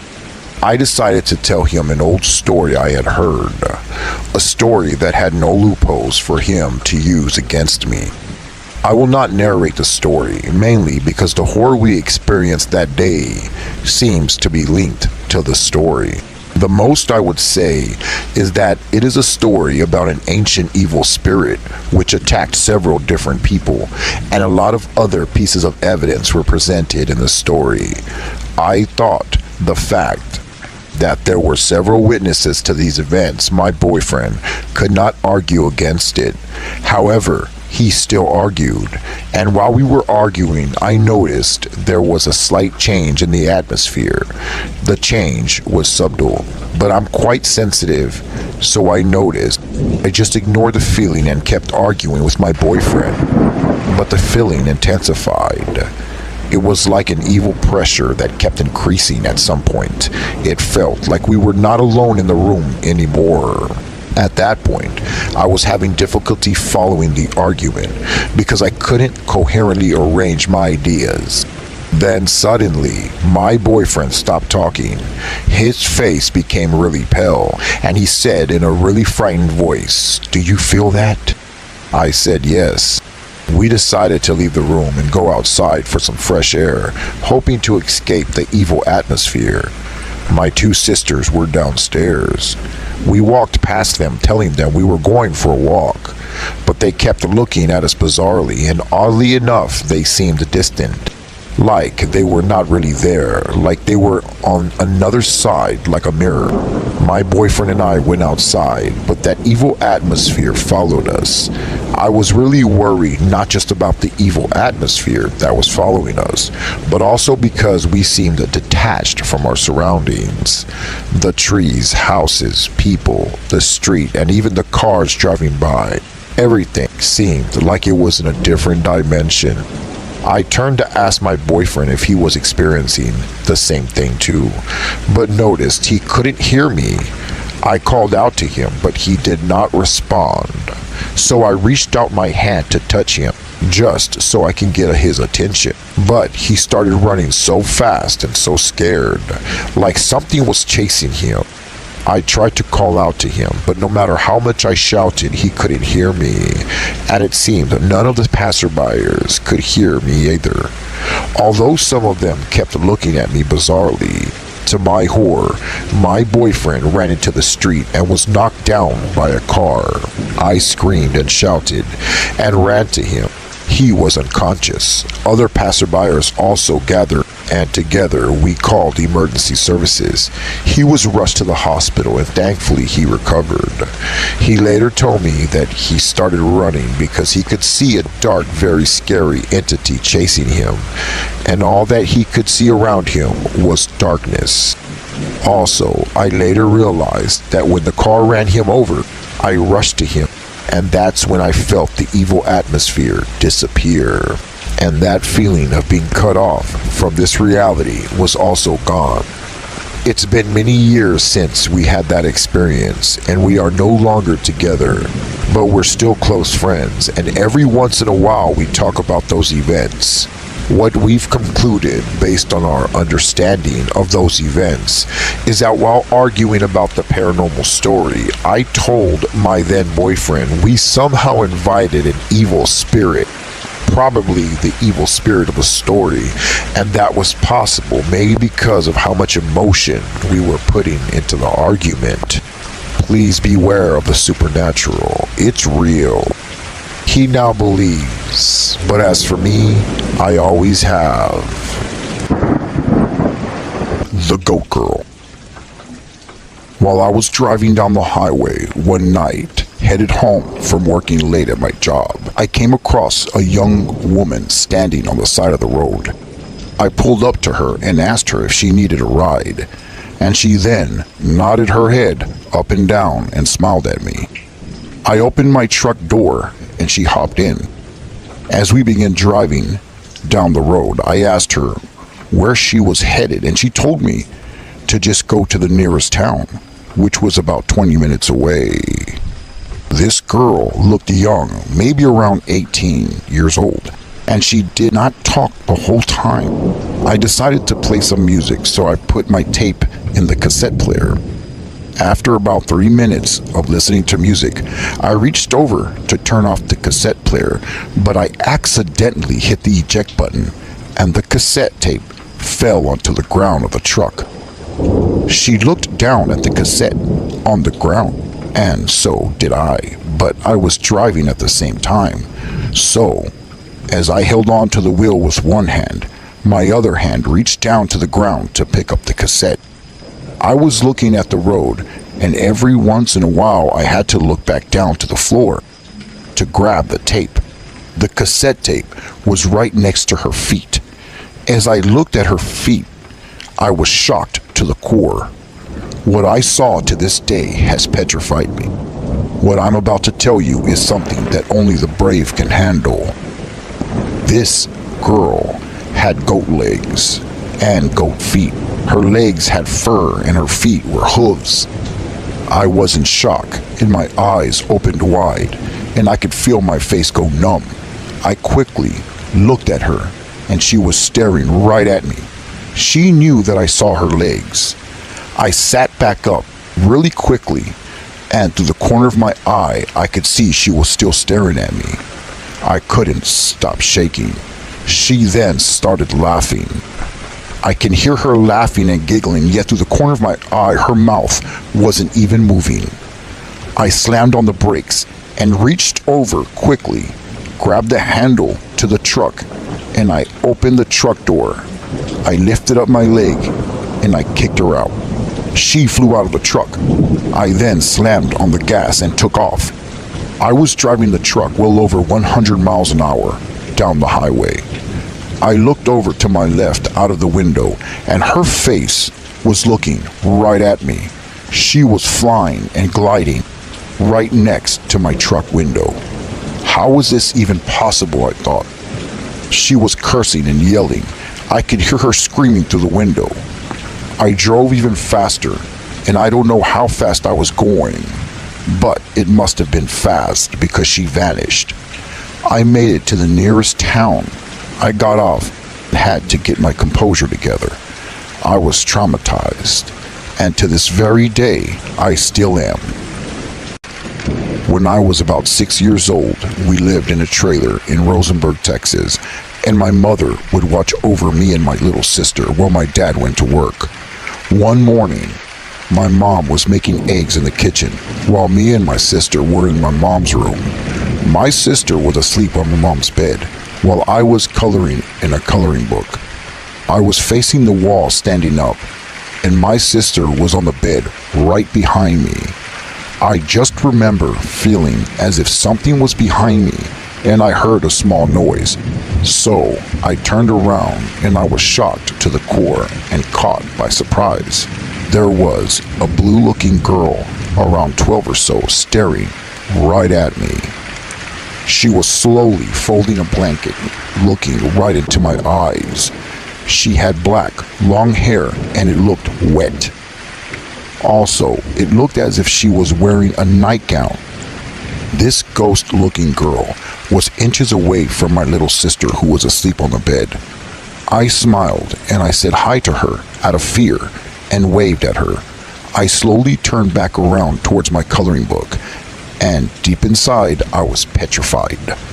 I started coloring again, yet my mind was set on running out of that room. I was so afraid of this girl catching me while I was trying to run away.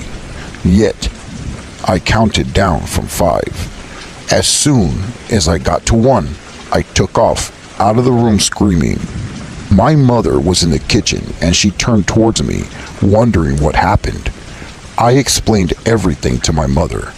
At first, she didn't believe me, but she eventually decided to go look in the room. She went into the room where I saw the girl, and nothing was there. Just my little sister sleeping on the bed. My mother told me to stay out of the room. After about 10 minutes, I then slowly walked up to the doorway and peeked into the room, and nothing was there. I then walked in and looked around the room, and to my shock and surprise, there was a wet spot right where the girl was standing. I looked towards my little sister, and there was a blanket on top of her. It was the same blanket that the ghost girl was folding.